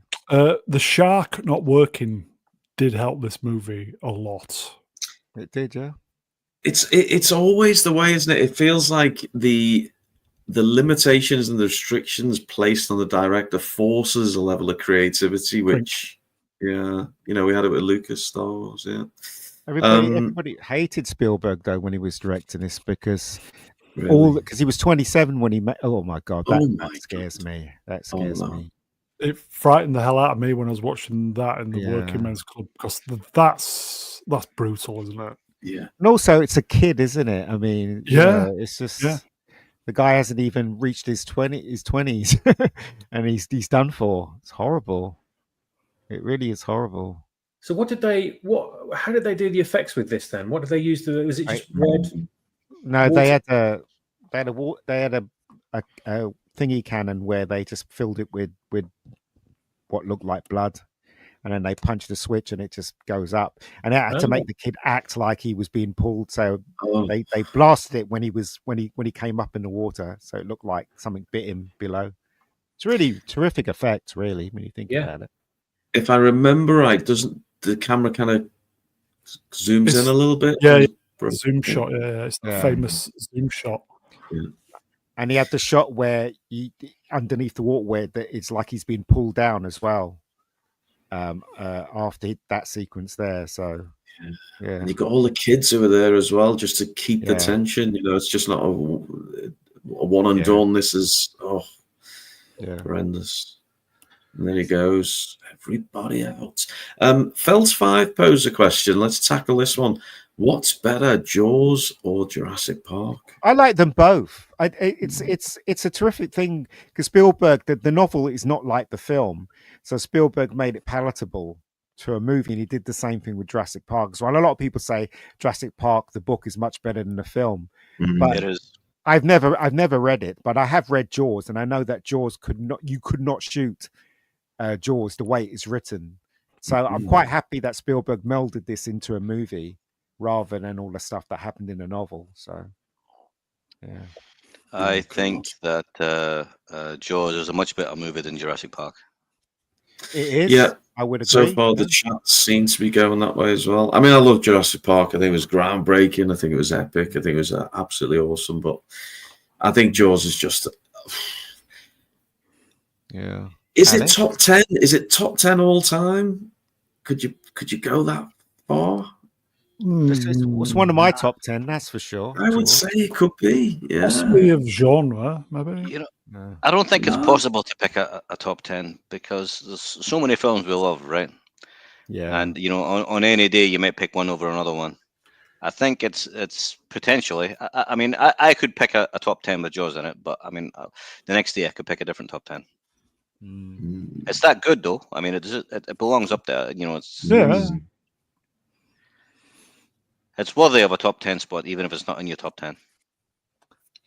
See, this shot's really good as well. It's like, this actually tells you that the kid's dead. Oh, that's even though we saw the blood. That's Paddington Bear's coat that got him as well. Yeah, that's great. So this is the meeting, isn't it? This is Mrs. Kitten put up the money to kill the shark, isn't she? Oh, was she? Oh, yeah, she's the one to put up the money. $3,000. I mean, that was probably a lot of money back then, wasn't it? It was, yeah. But Quinn wanted 10, didn't he, or something like that? Yeah, he said for 3 he'll find it, but he'll catch it for 10. Hang on. Swappers, if you're with us, could we love to hear this poster read out in the voice of Palpatine? Is that possible? Well, perhaps. Let me take a look and put my glasses on for a closer again. Reward! 3... what the fuck is that number?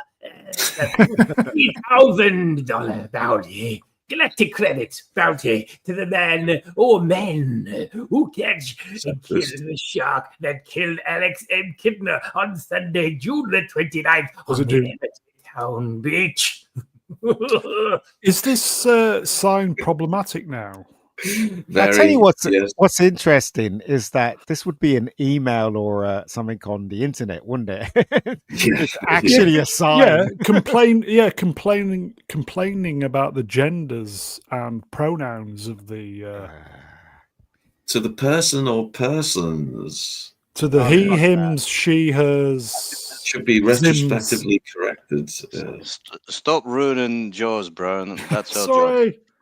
Okay. Take a drink for every black person in the scene, folks. Time to sober up a little bit. No, wait there. Just want to give a shout out to the egg in the nest, the two egg in the nests at the front row there. Was that a specific choice by Spielberg? What? The comb-overs. A reference to Amity that's, Island, the island in the. That's Harry. That's Harry, isn't he? Yeah. On the left, and I can't remember who the other one is, but yeah. And then the girl with the glasses, and the guy who was talking about the fence. He's there as well. Who else is there? Guy who wrote the screenplay. He's there. It's an old Amity Island. It's like Bournemouth, isn't it? It's full of fucking old people. Yeah, my nan's in this shot somewhere. Yeah. He makes a joke, doesn't he? About Cash on check. Too soon. Yeah. Too soon. And Brody has to address them, doesn't he? And he says that he's going to close the beaches, and they're all pissed off. Oh. And then he says, the mayor corrects him and says it's only going to be for 24 hours. And then Brody's like, I didn't agree to that. All right, so this is Liz Taylor. Are you going to close the beaches? Yes, we are. How old do you think Liz Taylor was there? I mean, I bet she's like 31 or something. 23. And the chap next, who's looking at her is probably in his mid-30s as well. I mean, the guy on the left, he's properly clocking what small tits she has, but he's giving her a good. It's all a bit weird, that scene. Yeah, skip back there. Oh, yeah, of course. The guy there at the side, he's trying to stare down a puller neck, isn't he? You can see. Well, you've got a lot of cleavage on show. Yeah, we really peaked with the side boob, didn't we, in the first couple of scenes? Yeah. It's a great scene, though. Yeah, it is. And then the mayor's straight in, only 24 hours. Bastard. Someone said in the chat he's the real villain of the movie. And then more or less. Yeah, he is more or less. There we go. Oh, how dare you, Brown? There we go. What an entrance! Is it? I'm aware I might be being slightly hyperbolic with some of this praise, but is it one of the all-time great entrances? It's one that was. It's up there. It's pretty iconic, isn't it? Yeah. Yeah, it's up there. They copied this scene in an episode of Psych, I think. Okay. Yeah, they did. They did. Ruin, you're more of a back entrance, aren't you? Yeah. I prefer the It's really in bad taste. Why would you draw a shark on the blackboard with a little boy in its mouth? Don't know. Such bad taste, isn't it? Why would you do that? Oh dear. Ridiculous. Yeah. Quint. Yeah, it's great, isn't it? There he is, Quint, and he. A lot of people don't know this, but he based everything from the way he dresses to the way he speaks on a person that lived on the island. Oh, yeah, wow. he's in the film. You see him if Brown took the He's Ben Gardner. He plays Ben Gardner. Yeah, he's a real islander. So if you look at Ben Gardner, he looks exactly like Quint. Yeah. The actor's name is Craig Kingsbury. There you go. Obviously, we want an introduction, but he does have a presence, doesn't he? There's some actors who just command attention, and he's one of them. Did he do much else other than Jaws?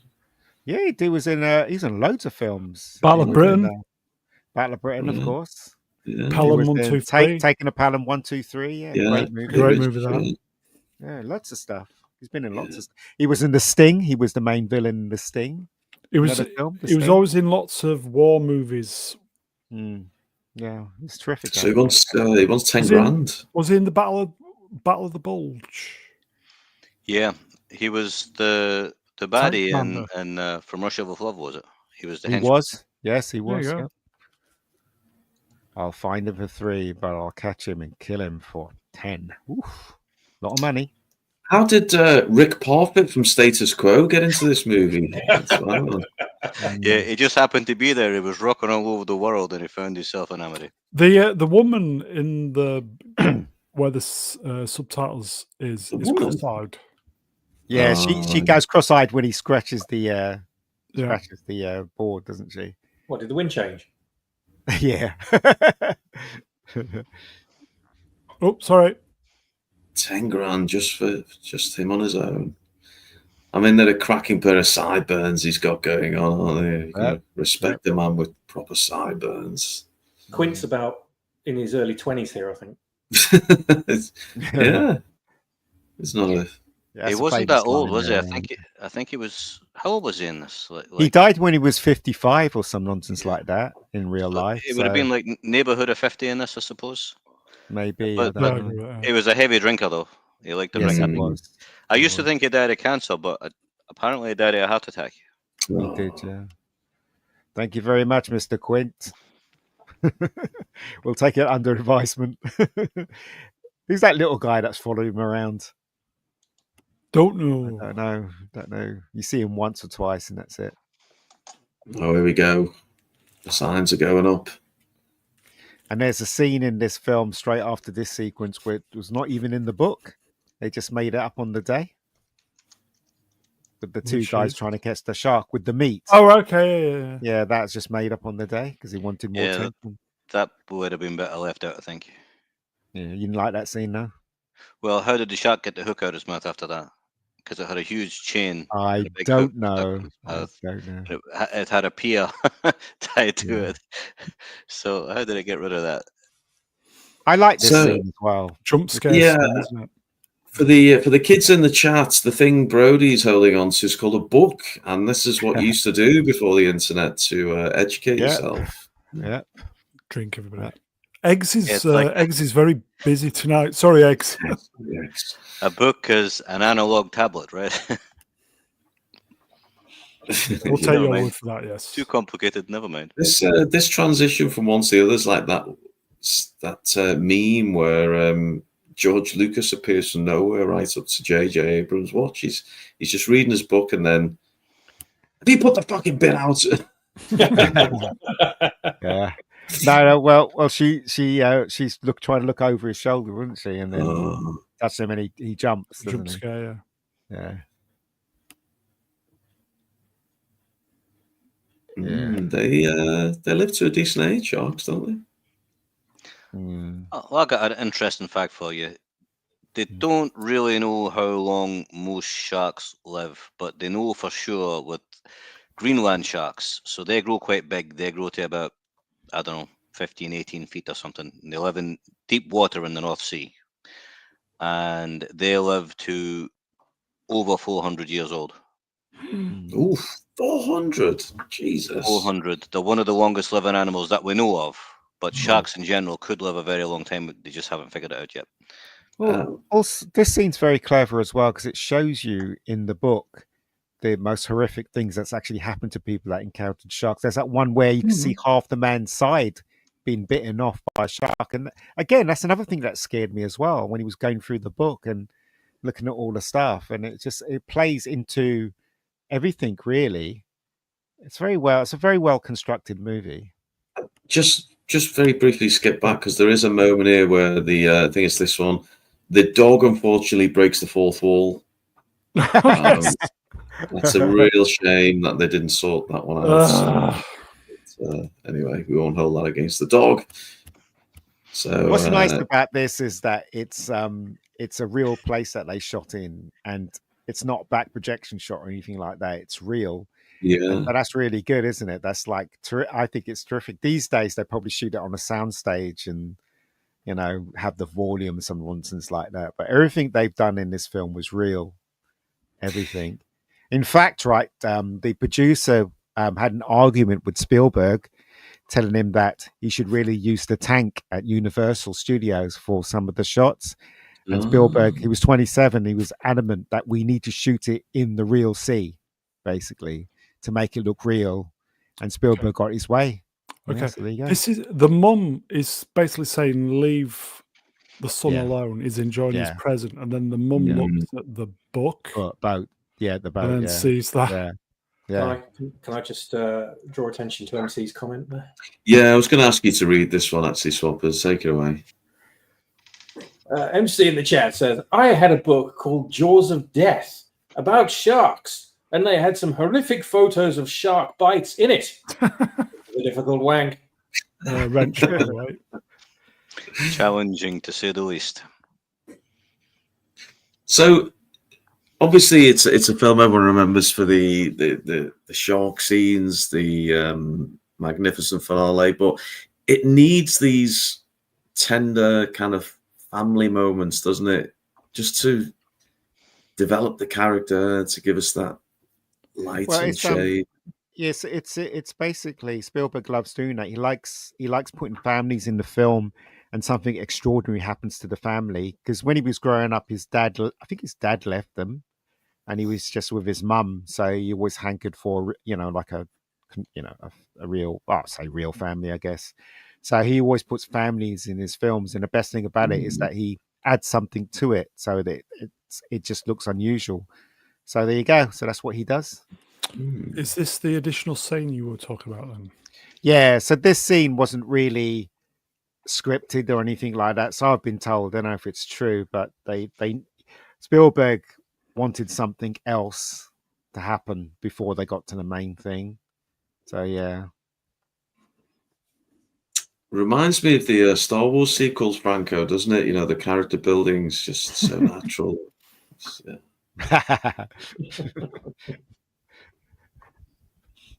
His wife's roast, apparently. Ooh. Yeah, so how did the shark get that hook out of his mouth? Well, maybe it didn't get the hook in its mouth. Maybe it just bit at the meat that was connected to the hook. Give me the meat! Yeah. Well, then, wouldn't the meat have broken before the pier broke? Maybe, but the thing is, the pier was going towards him, but at the end of the day, it was just the current carrying it. It wasn't the shark, because it just stops, doesn't it? So it made the whole audience think it was the shark. Eventually. Oh, come on, people. Brown, obviously you probably don't know where to head your bets here, but if you were taking two people from the chat, two man babies from the chat, to join your gang to take on Friday Night Tights, who would you take? What? Just two people from the chat to join your gang to take on Friday Night Tights. Don't think too hard. We've got a good movie to get back to. I'm going to go common people. Common people? Only because he said me. Because it's all about him. Gavin Blackburn. Wrench, by the way. And Gavin Blackburn? All right. Yeah. I would pick Num. Do you know? Who else I don't know? Maybe Gavin. Barbara. I picked Barbara. So she could swing a handbag at them. And I don't know. Eggs Beatties probably deserves a shout after all this hard work. I would take everybody. To make sure you win. It would be like a Agincourt, wouldn't it? Or 100 or so dedicated man babies versus the army of 10,000 Friday Night Tights. Because if they brought all of theirs, there would be 10,000 of them. Yeah. The only problem is, though, we turn up expecting 100 and we realise that 68 of them were Swappers sock puppets, and there's about 30 actual real people. Anyway, we get back to the movie. He's obsessed with this book. There you go. This is it then, yeah. This is it. This is the foreshadowing, isn't it? Oh, yeah, the tank. Yeah. You hadn't noticed that one. Not this Is that one. a real picture or one they made for the film? Don't know. Because it's a bit on the money if it's a real photo. Yeah, it's a foreshadowing, isn't it? Yeah, foreshadowing. That's what it's doing. Especially the poster in the beginning, when the beginning sequence, that was foreshadowing as well. So that's why this is such a tight screenplay. It's a really well written screenplay. It's for the slow kids at the back, isn't it? Just giving you a little. It's drink, by the way. Just giving you a little bit of a verbal cue of what's going on. Or Reverend Steve Amore says, as like Ian, I'm an actor, director, cinematographer, and there's a load here who will get the stream banned and all the rest. What's he mean? I've no idea. We're going to need some verification of your qualifications, Reverend. Well, I mean, if you are and you like this film, then you can appreciate what I'm talking about and just ignore what everybody else is saying, trying to crack stupid jokes and all that. You. My jokes are not stupid. How dare you? Apologies. That's horrible. Oh, gosh. Oh, no, yeah, okay. That's horrible. I've had worse shaving. Do you remember, right, when, I don't know, I'm a lot older than a lot of people. When I was a kid, right, they used to take you to the library when I was like 10 or 11. And then they just say to you, go and read a book. And there would be books like this when you're 10 and 11. You can pull them out and you can read them and stuff like that. Whereas now you just get your iPad out. Yeah, well, that too. But also, why would they allow you to look at things like that? It's crazy, right? When you think about it. This is very true. I've had loads of books like this, but I've still got one that was published about 1975 or 76 to kind of tie in with the film, and it had loads of accounts of real shark attacks and things. Quite horrific.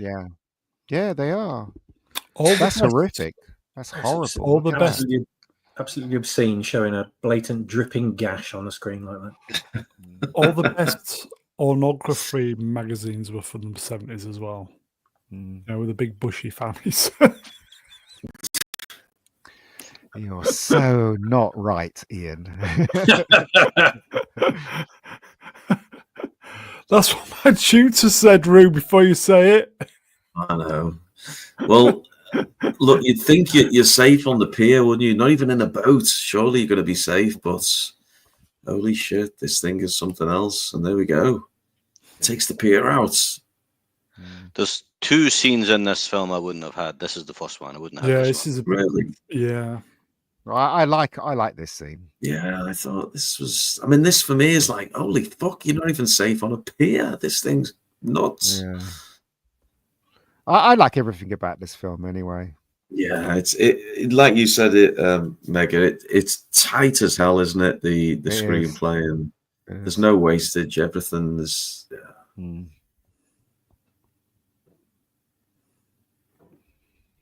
Charlie, I can't get up. Yeah, he was trying to pull him off, wasn't he? What? Pull him up. You need to talk to the guy from the beach at the start. Yeah.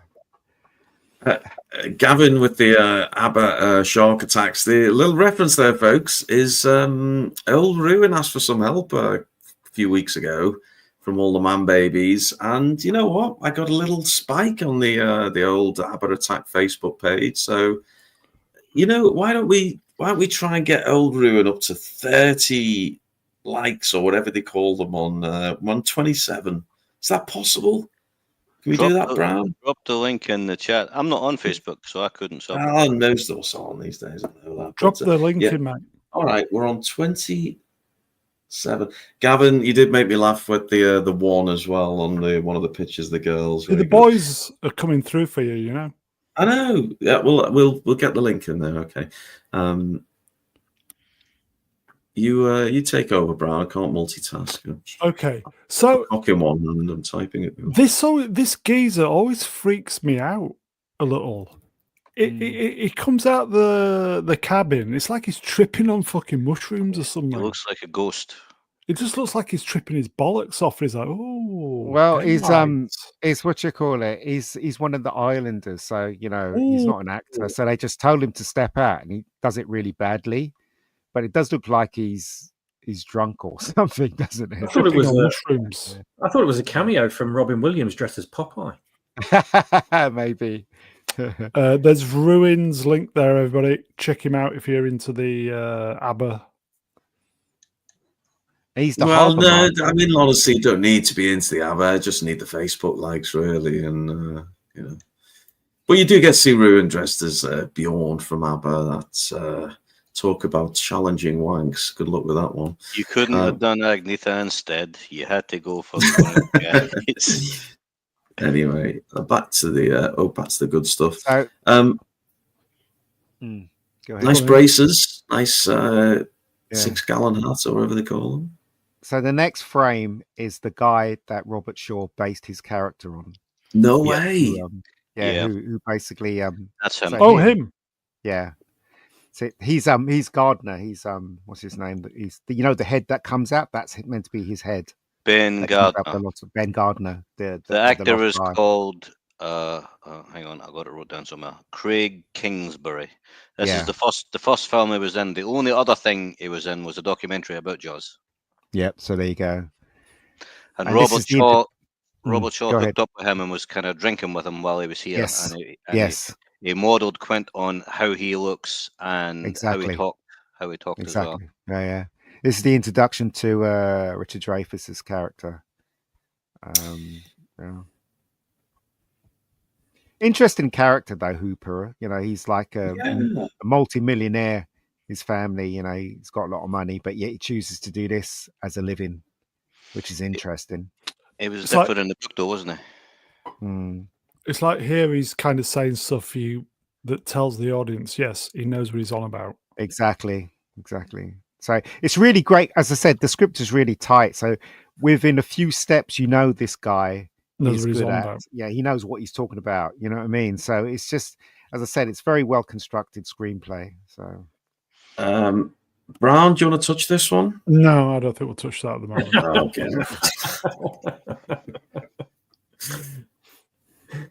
there's that famous line where it says, "You're all going to die," or something like that, isn't it? World War Yeah. III coming in, by the way. Really? In the book, he was like a suffer type, wasn't he? And Yeah, he and he was got banging the killed. chief's wife. He was, yeah, and he got killed. Got killed, didn't he, at the ending? He got ate in the cage. Yes, he did. He got bit in half in the cage in the book. Shit. Imagine World War III kicks off tonight. Iran, who secretly managed to retain a few nukes, starts chucking them. Israel starts chucking them. China gets involved. America's chucking them. It's the end of the world, and all you man babies have spent your last moments on Earth listening to a load of old fuckers groaning about Jaws and making. And the dad sad thing jokes. is, we won't get to finish the film. That's okay. I've got a bird local I can just call if I hear the missiles are coming. If they give me a warning, 6-minute warning should be enough. 10 times. Nice. You'll be all right in Brownie, won't you? In Leeds already, like a nuclear wasteland over that way. It is. It is. It'll just cause a load of improvements, won't it, really? So they're all up for it, aren't they? What is it? The money, the fame, the chicks. They're all going out, yeah. Yeah. So again, he's saying you're overloading the boat and everything. So you know what he's on about. He knows what he's on about. I definitely think I prefer Hooper's character in the movie than the book. Well, I was going to bring this one up, Swappers, and we'll go to you, Swappers, about it. Mega Geek, I know, has read the book as well. So the Reverend's been a good contributor tonight. Says, in the book, Dreyfuss' character gets chomped, and he bloody well deserves it, giving one to Ellen Brody. So there is this inference in the book where there's an affair, isn't there? Mm-hmm. Yeah, he has an affair with Brody's wife in the book. What? Yeah. He does, And obviously it was a choice to leave that out of the film, but well, I mean, the book was it's very complicated, the characters and stuff. So, but as I said, Spielberg and the screenplay writers just narrowed it down to make it into a movie, a palatable movie. So, yeah. Yeah, so I mean, they had to screenplay it and condense it into 2 hours or so, didn't they? But I mean, Peter Benchley just went. The book itself's just a lot more elaborate, goes into a lot more depth in all the characters. But this works a lot more with the pacing and the nature of the story, with the shark and the urgency of everything. If you draw everything out, you kind of lose all that, don't you? So the movie works better, in my opinion. Yeah, it does. Big thanks to Tom Slick, Donald Draper, and our very own Drinks Monitor, Eggs BT. You've got my ABBA page up to 30 followers. So, oh, nice. Yeah, that's a good result. Okay, appreciate that. A load of them are my fake accounts, by the way. Don't mind. Keep them coming, Swappers. I like Hooper. I'm going to say, controversially, Hooper's my favourite character. Yeah, Out the three. same here. It's all right, yeah. Do you know I something? really like it. I understand why Quint didn't like him, and I think I probably wouldn't have liked him either. Really? Go on. He just Smart seems like ass. a plonker. Yeah. See the bit when they're going on the boat and he's bringing the cage and everything. I thought, Yeah. this guy's an idiot. I wouldn't want him with me. And then when he's supposed to be tying the cable onto the barrel, when he shoots the first barrel into the shark, and he runs away to get his tracker. Shouldn't he have thought of that? He had like a day to think about that, and he waits until that moment. Now, at that moment there, Quint could have put another couple of barrels had he been a little bit quicker. It isn't the beauty of this, though. They're all slightly flawed. I mean, Brody's, slightly out of his depth, and he's learning on the job. Quint is a pisshead, and a little bit of a loose cannon, and Hooper is, well, he's clearly got the intelligence and everything else, but he's not maybe as practical. Isn't that the beauty of it? They're all a little bit flawed, and I think Hooper, he's just interested in actually seeing the shark and maybe being part of history of capturing a shark that size. And really what they should have done is gone on Hooper's boat rather than Quint's boat, but they're paying Quint to kill the shark. So they will have to basically bow to Quint, don't they, when they go on his I mean, his boat is crap, come on, let's face it, compared to what Hooper owns. Yeah. Do you know what I mean? So anyway. Ruined song. the ruin takes it all. Da, da, da, da. His dick is very small.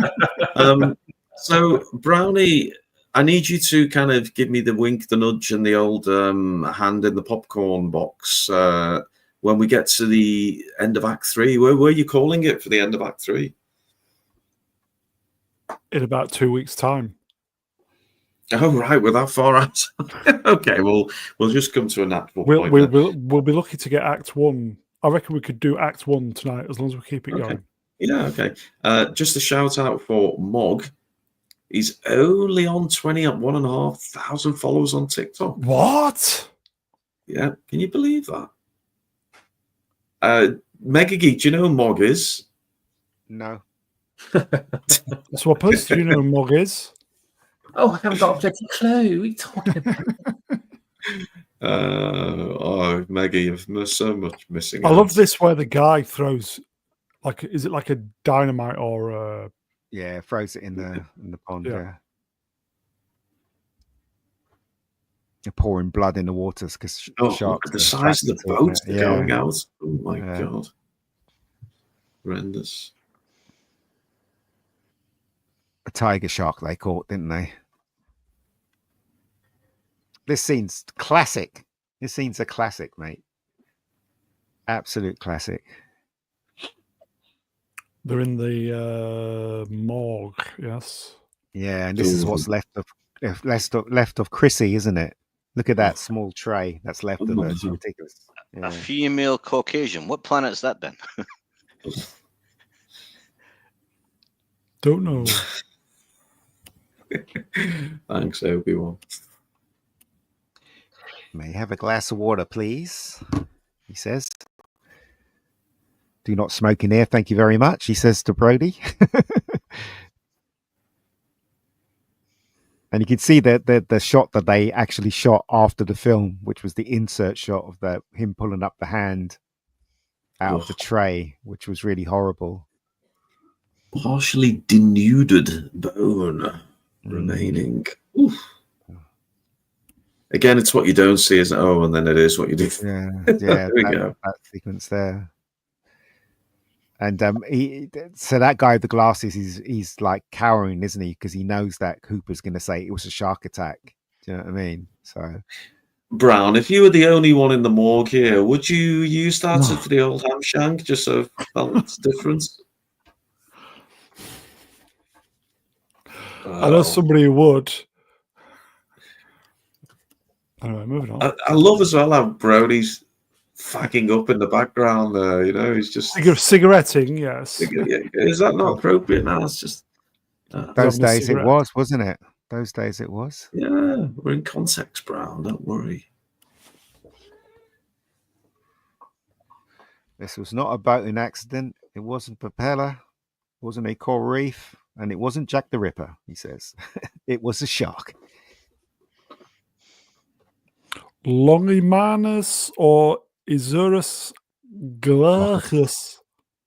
Longimanus is Liam Neeson's Roman name. It was a shark. Oof. And catch the tiger shark. Well, this is another fake out moment, isn't it? We think we've got it. It's over. It's done. Yeah. But it turns out it's only a baby. This one, isn't it? Yeah. That wasn't a real shark, was it? Yes, it was. Yeah. Was it? They killed a real Yes, shark. a real shark. Well, I don't know how they got it, but it's a real Had shark. to hire people to catch it, and they flew it in on a private jet from Florida, and it was dead for days before this scene, and apparently it was stinking quite bad. Atom says every scene in this movie is so damn great, and you know what? He's right, isn't he? Going through it, even shot for shot like this, you know, it's fantastic. What a pleasure. There was a more disturbing comments from common people when we saw this one. Hooper has an argument with the people, doesn't he? He says it's not the shark, and they all start arguing. He's right, though, Hoops, isn't he? Yeah, Hooper's time right. of the month? Yeah. He says I thought this was the fake. bite, Look the at his bite eye. radius. The bite radius is not consistent, is it? There you go. To the victim's wounds. So that's how he knew. If that was the ruler used for Liam Neeson's dong, that wouldn't even be the width. We're going to need a bigger ruler. See what did that? I reckon a lot of the crew must have been stealing the teeth as well, because it hardly had any left. Yeah.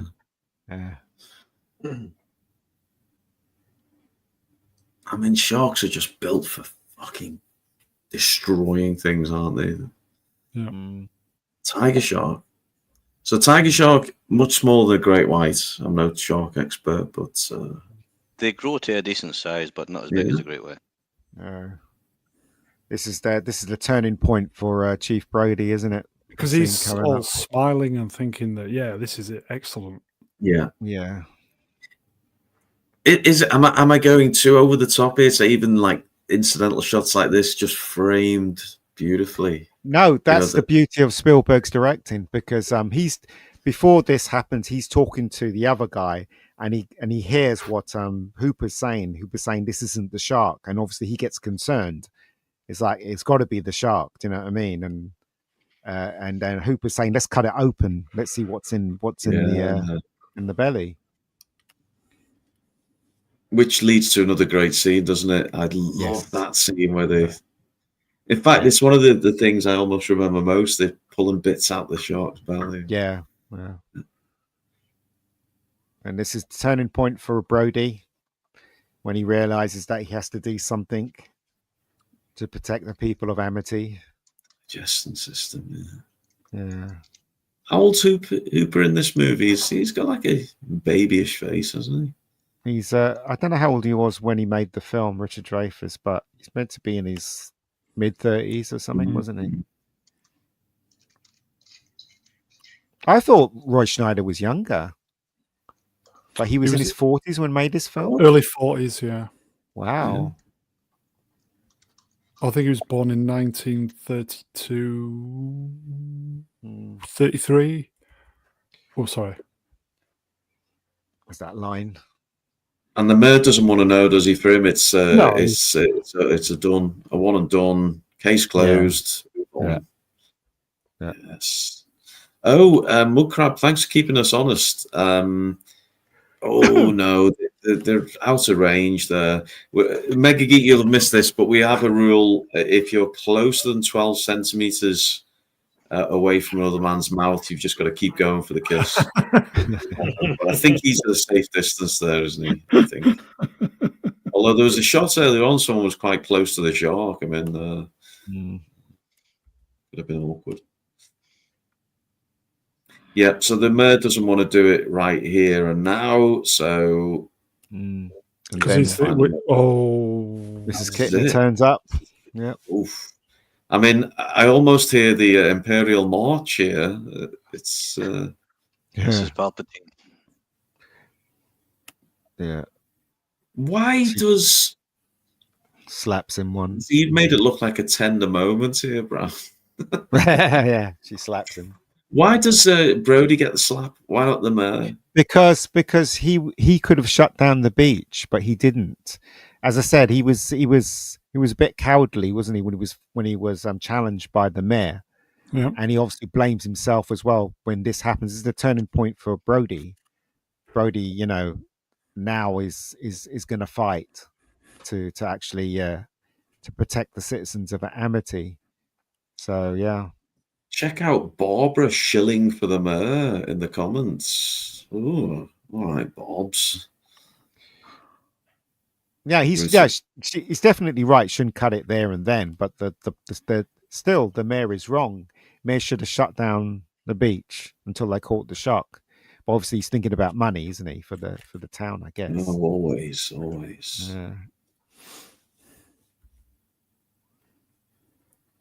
I mean, Brody takes like a champ, doesn't he? Yeah, well, yeah. I mean, isn't obviously he's in charge. He's the chief of police, isn't he? So I guess he takes it for everyone. I guess. Are you with us, Swappers? I am. There's one for you for the old Darth Palps from TPPT. Here you go. Just a short and pithy one. The chap says, wrinkled dry pussy. Stop upsetting Ian, for fuck's sake. High caliber contributions we have from the chat. Oh, got up. I love this scene. It's a great She scene. she was just basically somebody that got in off the streets. Apparently so. Brilliant. She had to slap him 12 times or something like that. What do you think of Khalid said? It would have been funny if he hit her. The husband's a bit of a pussy in the background, isn't he? Just lurking in the background. That might not be her husband. It might be her dad or something. You never know. Dad. Or uncle or someone. A friend. She wanted him to know she has a wrinkled dry pussy. That's the mayor, isn't it? I'm so embarrassed. Yeah. Just walks off. I mean, Bob's are saying the what you just said, Ian, the slap scene had 17 takes. But in terms of acting chops, she really did do a decent job, didn't she? Apparently so. I think so. This is, as I said, it's a really strong, tight screenplay. It really is. Within each step, you get to know the characters by the things they say and do, rather than someone standing there explaining their past, like with some of the crappy movies that we get today. I mean, call me a shill, but another beautiful shot. You got the shark hanging upside down, dripping blood. Brody walking away, kind of, hunched over, hands in pockets. It's cracking stuff, and it really is. It's a scene where it's very tender moment. Yeah, the old mimicking of his dad. Yeah, which has been copied so many times. I actually saw an ad today that with what is it? Fries. This guy's got him and his son fries up his mouth. Yeah. Kind of thing. So yeah, I love when Hooper comes in. He's like, "Is anybody eating that?" He starts eating Brody's food. Yeah. Silence. Well, it's tender moment, Brown. No one wants to do the sex jokes at this point. So. I'll say in that though, they're definitely closer than 12 centimeters there. So go for it as well, don't they? Well, he kisses him, doesn't he? Give us a kiss, and he goes, "Why?" Because I need it. Yeah, it's a great scene. Roy Scheider is such a great actor. He's good, isn't he? Yeah, really is good. One of my all-time favorite actors. Oh, now you're just going too far. No, I think Roy Scheider's fantastic. I like Hooper here. Comes in with red and white. This scene's great because they just look at each other. Yeah, and they just start laughing and giggling, and it's just so good. Yeah. There's something wrong on IMDb because I was supposed to be on a Jaws stream on Sunday and my microphone wasn't working, so I didn't get to go on it. But I was finishing off taking my notes and things, and the writers for this, the credited writers was Peter Benchley for the novel, Carol Gottlieb, who we've seen in the film, and John Milius. And John Milius had a credit on Sunday, but today he's not on the IMDb for Jaws, which is strange. It's very weird because it was on Sunday. IMDb is a bit flaky these days. Yeah, it's weird. I mean, it was there on Sunday though, but you go down, John Milius, 1975, no Jaws. The Wind and the Lion, that was that really bad Sean Connery film. Just to go. Sorry, go ahead. I was just saying, I like this scene where he comes in and he said, "How was your day?" and they both start laughing. Yeah, this is great. It's fantastic. It's exactly what it just feels so natural, doesn't it? Like exactly how you'd expect it. But Brody deliberately gets drunk here because one, he's pissed off and he's sad, and two is that, let's go and cut the shark open. And he's like, well, if I'm going to cut the shark, I'm going to get really drunk. So he does, doesn't he? Yeah. I was going to say, when we're talking about IMDb, not very interesting stat, but it does rather topical, bearing in mind what we've been talking about tonight. I am on IMDb, not to ruin the man, baby, but my my pen name, Anthony Ergo, and I'm on there for being on Friday Night Tights. Can you believe that's my one credit on IMDb? I think when they played your song. Is that what it was? I think that's what it was. Yeah.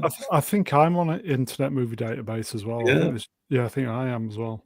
Well, and another thing I like about this scene as well, it tells you the class between them both. So Richard Dreyfuss says, "Do you want to let that wine breathe?"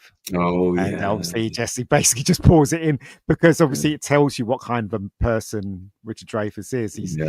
He's used to fine wine. He knows how to treat wine. Do you know what I mean? Literally, so those lines literally tell you about the characters. It's really when I think about it, it's such a terrific screenplay. It really is.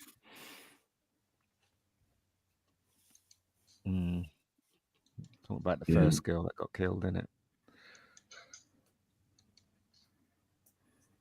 Yeah.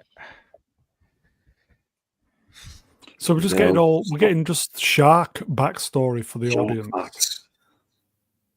Well, he's explaining certain things about the shark, and his wife is trying to explain to Hooper that he's got a phobia about water. Her husband's got, and he does that joke in it where she says, "I don't know what it's called, a clinical name for it," and he goes, "Yeah, drowning," and he just carries on talking about, about the rest of what they're meant to be talking about. So yeah, as I said, it's a very good screenplay. So this is where he was saying that people just swimming in the sea is perfect for sharks to pick up. Yeah. It's just, again, building the anticipation, the tension, bit of character building. It's very nice. See, when I was a kid, I'd got bored in these scenes, like when I was watching it the first time, just sitting there going, when is the next attack? It's so boring, Yeah. But I say, you appreciate it, don't you, as you get older? Yeah, exactly. I liked these scenes when I was watching it for the first time. Oh, piss off, Brian.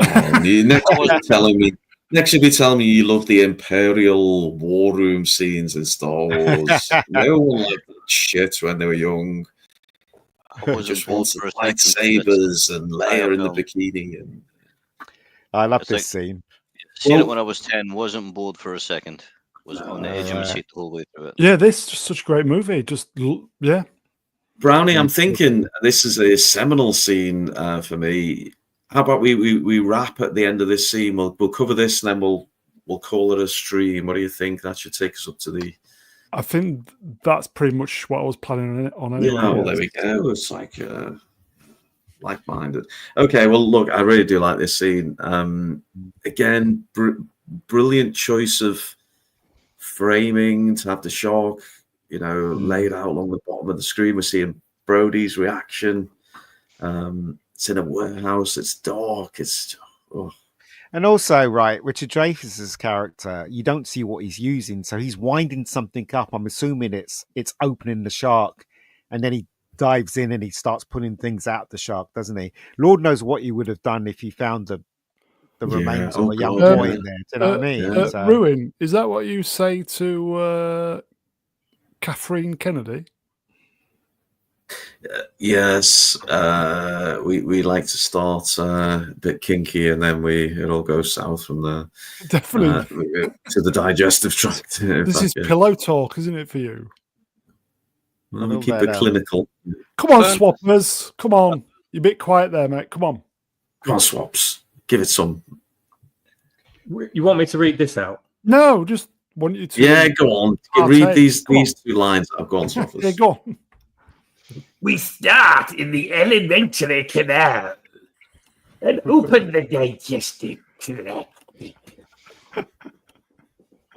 all that stuff Oh. starts coming out of it, doesn't it? All that milky water thing, and Dreyfuss doesn't care. He's just I'm Just coming. he sits in it, doesn't he? He sits. All his jeans get. Yeah, I could never Yeah, understand that. yeah. Why doesn't he change out of his clothes? He's just. Maybe when he gets on his boat, he has a change of clothes. I don't know. Maybe. This is generally a would've- really great scene, this one.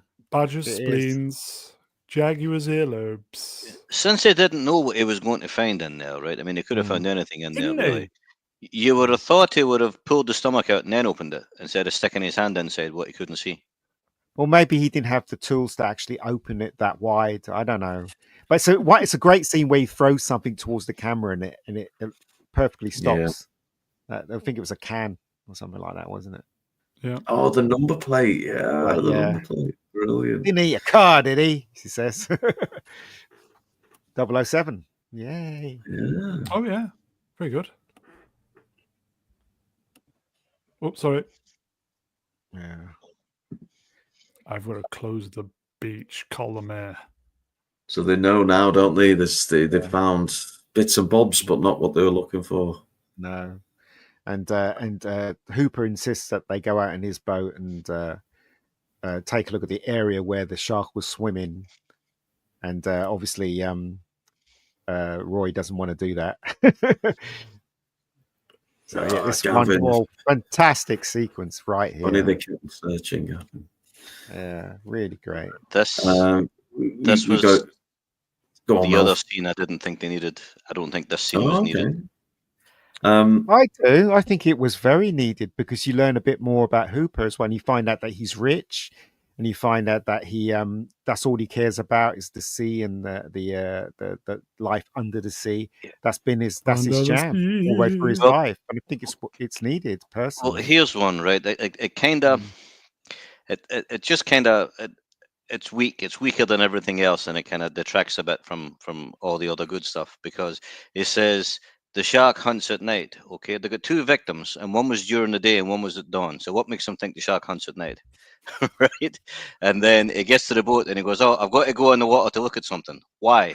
But that's Why what did was I have to go in the water to look at something?"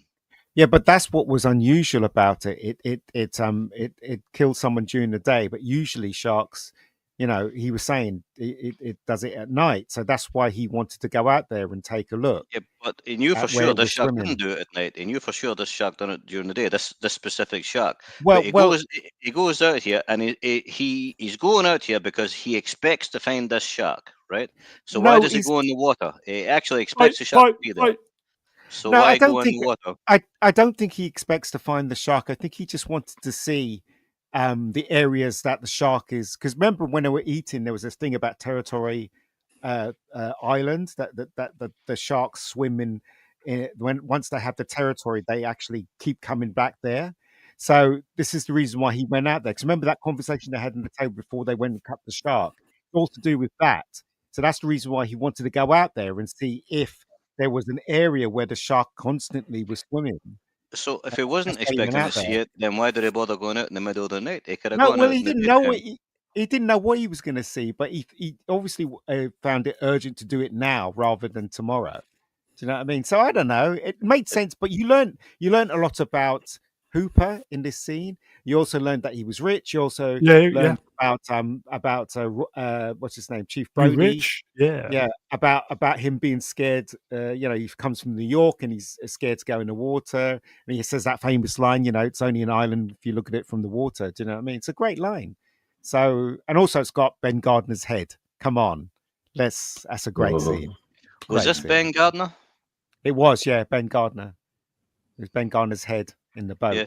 But I mean, you wouldn't have jumped. So they find the boat there, right? So then at this point, he's thinking the shark's killed somebody again. I'll just jump in the water because the shark just killed somebody here. No. Remember, he says.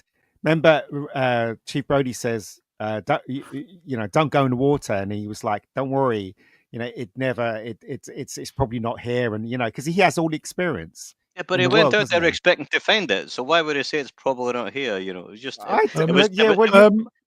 I'll tell you how this scene came to be. There's a story behind this.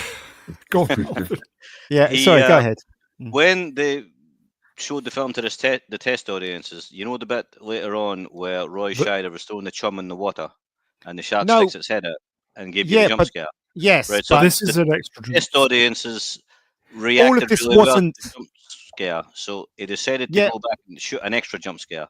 Yes, only the bit under the water, though. This one wasn't all the stuff with the boat was already shot. The only stuff that he went under the water and he tried to get the tooth, and the tooth fell, and he couldn't get the tooth. But Spielberg, when he was watching the film, he said, "Would it be great if we had the head come out?" And so that's the only bit that they shot. But all this stuff was in the movie anyway, all the bit on the boat and everything. So it didn't shoot that for one jump scare. They shot all this stuff was in the movie. But anyway, I digress. It was still silly to get in the water if you thought the shark was there. Well, I don't know. Maybe. I like this scene. I love this scene. It's a great scene. It made me jump. It made me jump. God, yeah. Oh, a minute. I think the choice of doing it at night, it just added something to it, didn't it? It really did. Yeah. Whether that's perfectly with logic, or there's another matter. But yeah, they knew the finale was going to take place mainly in full daylight. This was a good choice, I think. So when they see Ben Gardner's boat. When I see Ben Gardner's boat, there's no mention of seeing the head. Remember when we were talking to the mayor? And they didn't mention the head because that was an extra shot that Spielberg shot. Do you know what I mean? Because they only say his boat was chewed up. That's all they say. Yeah, instead of mentioning we found Ben Gardner's head with no eye. When they're having that argument, they actually say that there's been 2 victims in a week when they had just actually found the 3rd victim. I thought that was a bit strange. Yeah, because they don't mention it, as I said. Yeah. Bite. Oh yeah. Brown, I think the obvious place to wrap this for this week would be Ben Gardner's head. Do you agree? It's a fantastic just shot. ended this scene. Yeah, it ended this scene. Yeah. Brilliant. This is the end of Act 1. Ben Gardner's head. Okay. Yeah. Yeah, there you go. Like Mega Geek was saying, he thinks he knows, and this is maybe a thing about Quint, isn't it? He's been, It's like also telling you, the audience, nothing's going to happen. You're going to be all right. You'll be all right. It's like what your tutor said to you, Brown, wasn't it? When he bent you over, he said, "It's okay. It's all going to be fine." Well, Hooper's naturally curious, and it's like it's his life, isn't it? This is what he wants. He wants to do, you know what I mean? So, and also he's rich. He doesn't have to worry about anything. So that's what I'm saying. It kind of makes sense to me. They should have went in that boat rather than Quint's boat. At least they would have been able to outrun the shark, I guess. I don't know. Swappers, can we get Mog by any chance to do this one from Mud Crab?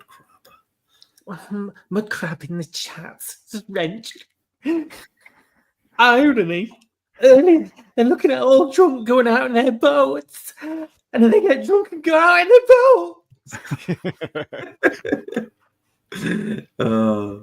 The silly billies. Mega Geek's got no idea who Mug is. How can we ever begin to Should explain? some ruin? Honestly, we've done that gag about 553 times. I'm running out of inventive jokes. I believe it was the tune that your shooter's ringtone went off when you were fondling in the popcorn. Though mobile phones weren't invented then, but yes. Yeah, true. But he was playing Snake. Yes. There we go. So he's found a tooth. Oof. Yeah. But is it the tooth, the whole tooth, and nothing but the tooth? God. That's the second time I've cracked that joke. Do kids still leave teeth under the pillow for the tooth fairy? Yes. Yes. And they get more They do these days. Yeah. I remember when I was a crafty little bastard, and I decided because I obviously, you lose your milk teeth, put them under your bed, wake up the next morning, tooth's gone, there's 50p or whatever it was in those days. So one time I decided I'd lost a tooth, but I said, I'm not going to tell mum and dad about this. I'm going to test this out. Put the tooth under my pillow, went to bed, woke up in the morning, pull the pillow back. Guess what was there, folks? Shark. It's Jimmy Savile.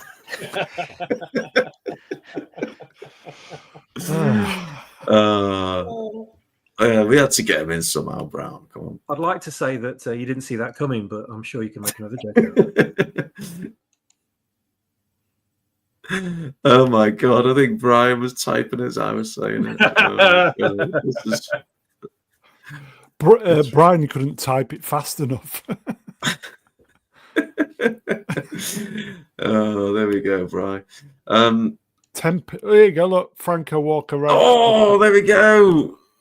Yeah. Look at that. Oof. It's when he shines the torch on him. So you see that bit, and then when he shines the torch, you can see the eye missing. Oh, That scared the crap out of oh me. my That bit God. there. That's fucking frightening. Now very then. scary. How did it get him inside the boat? Oh, here we go. Oh no, I just thought of that just now. No. I just thought of that just now. That's only a small hole. The shark never got in there. I think it was just his head left, wasn't it? Or something. I don't know. Ugh. It was just the head. Yeah. What are the like stringy things coming out the eye sockets? Don't know. Ugh. Maybe octopus. Ligaments. So the shot, I do believe the well first done. shot is what they shot, and this shot is the pickup shot. So the first shot that you saw when he takes the thing out and the head comes out, that was originally shot, and this shot is the pickup shot. I think. Oh, okay. I'm not sure though. I'm not sure. Reminds me of Mark Hamill's expression when he was reading the Last Jedi script and he got towards the end there. It's really didn't take too kindly. Sly Jester in the chat, getting all topical, says Greta should be happy she didn't end up like this. Yeah. Indeed. All right.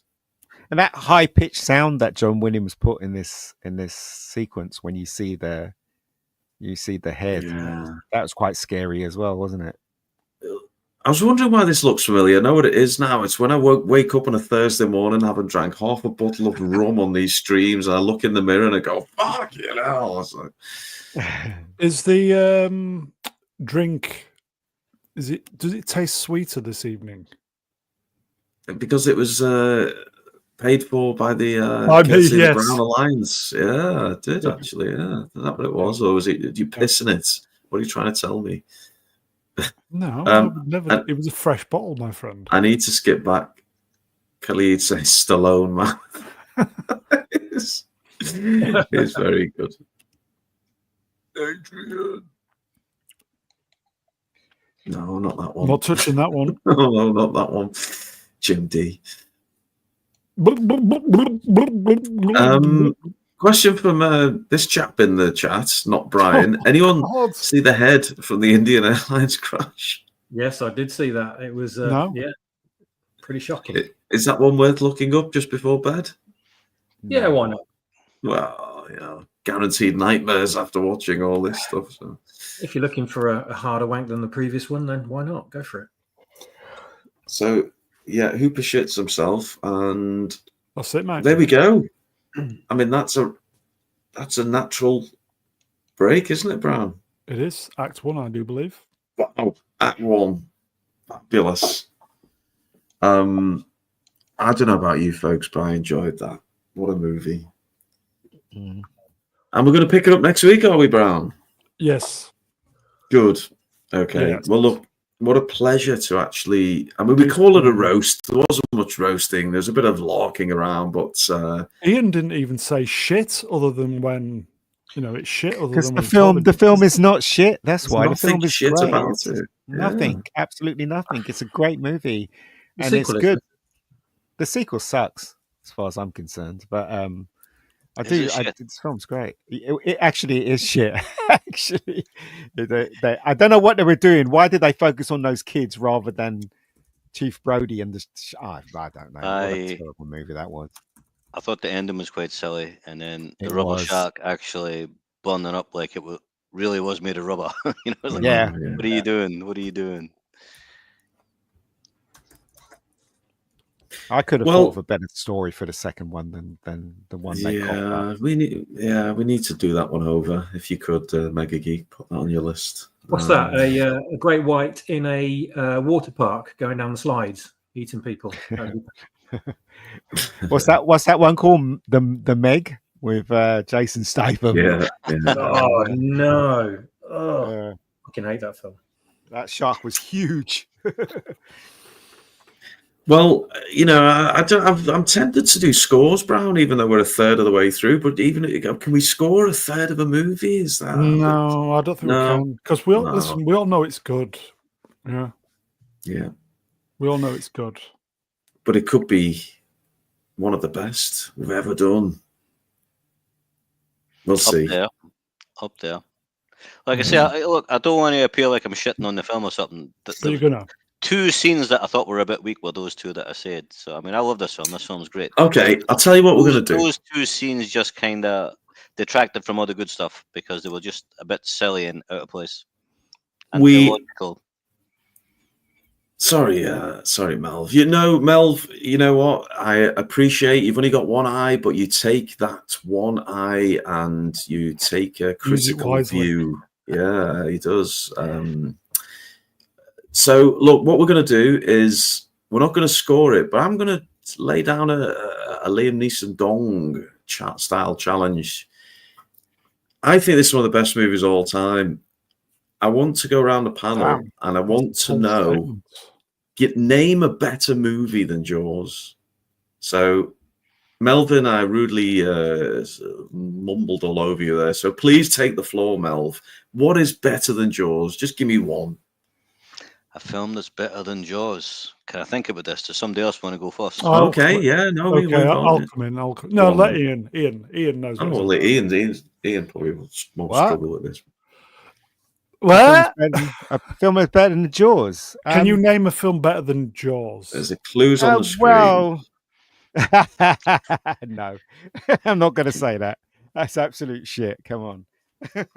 I don't know. I think there's films that equal the amount of enjoyment and brilliance of Jaws, like Close Encounters, E.T., Psycho. You know what I mean? They're up there with those kind of movies. Jaws is just one in a million, as far as I'm concerned. Casablanca is absolutely brilliant. Godfather's absolutely fucking fantastic. Empire Strikes Back is amazing. Do you know what I mean? I think they're all at a level, in my opinion. Sucker Punch, fuck off. So there you go. Okay. Any ideas? I don't know about better, but there's a lot of films that rival it. I think Spielberg rivaled it himself with Close Encounters. They're both amazing in different ways, but they're both as equally enjoyable. Both set cinematic benchmarks, and still are incredible films to this day, even with the advancements in movie making and special effects. They're both still absolutely mind-blowingly great. But better, it all comes down to personal opinion, doesn't it? I think maybe, of course, maybe the first two Alien movies, Star Wars trilogy, probably. Yeah. I mean, they're all easy choices, really, aren't they? But they're the only ones that I can think of off the top of my head. But for me personally, they're all in the same bracket, really. I agree. Yeah. Do you want mine? Go on. I think If you say Knives anything Out. Star Trek, I'll literally boot you off your screen, by the way. Carry on. Knives Out. Oh, Okay, I don't think anything is better than Jaws. I think it is. Well, I think you could.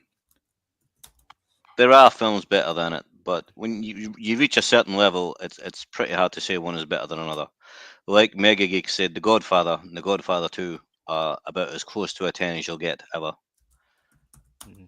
Maybe closer to a 10 than this, but it's just the eye of the beholder. I couldn't say I would pick The Godfather over this at all. Godfather's probably a better movie, I suppose. Apocalypse Now, that's another one. Alien. I hate to say it, there's a John Wayne film, The Man Who Shot Liberty Valance. That's a great film. Yeah. That's a great film. Unforgiven, there's another one up in that league. Yeah. Maybe even The Good, the Bad, and the Ugly. That's a good film as well.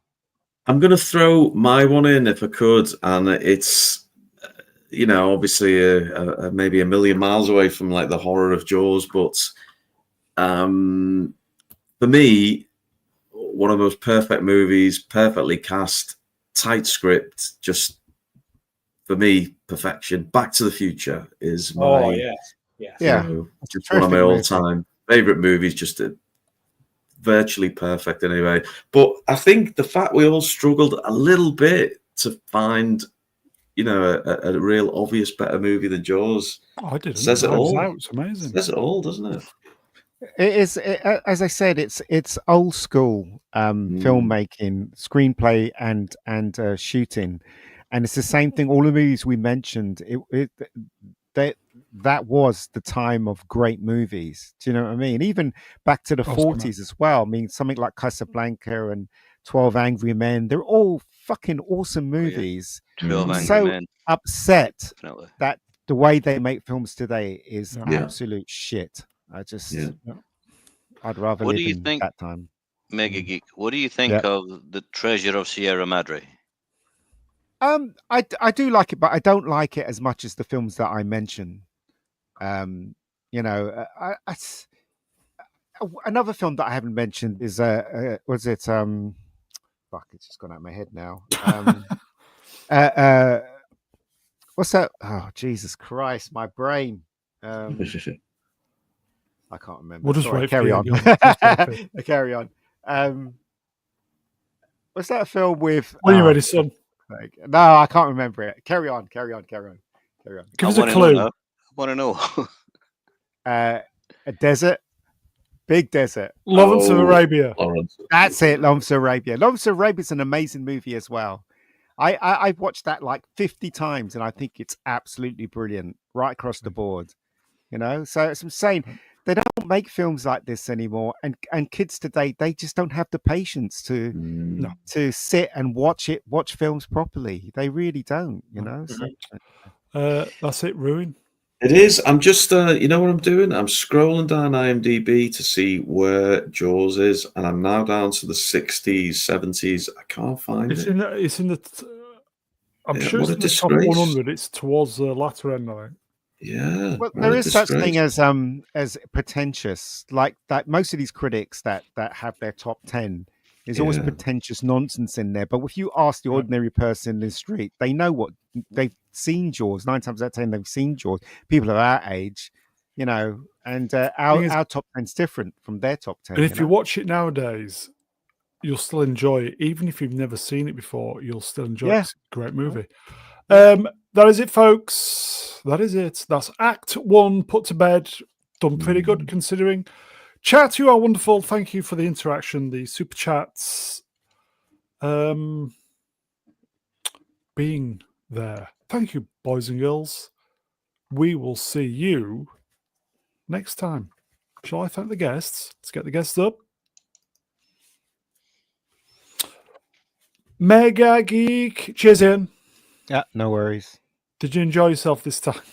I did, yeah, no. I good love lad. this film. This Good film's lad. a great film. Yeah. Star Wars Retold. Swappers. Cheers, Swappers.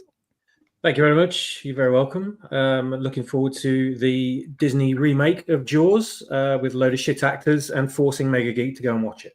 Oh, it'd be amazing. Melvin Deepwater. Cheers, Deep. No bother, Bruin. Good to have you on, mate. And last but by no means least, I've met him, everybody. Man Baby Hooper. Cheers, Ron. Yeah, we did it, didn't we? Well, I can't wait for the next meetup. You know, what kind of crack den in Leeds will you be taking me next time? But anyway, it was good to see you, Brown. Good to be back. Good to see all you man babies in the chat. Great panel. And look, great movie. And what a pleasure. And we'll be back to do Act 2, won't we, Brown? We will. We will Look see forward you to that one. next week. Yes. Don't have nightmares. Do sleep well. Good night, babies. I think Melvin and I are modding Open Bar tomorrow. We're back at the weekend. Take care, everybody. Don't forget, say to FNT, get Brown on. That's the homework. Take care, everybody. See you soon. Take care, everybody. Tatty bye. Bye, mate.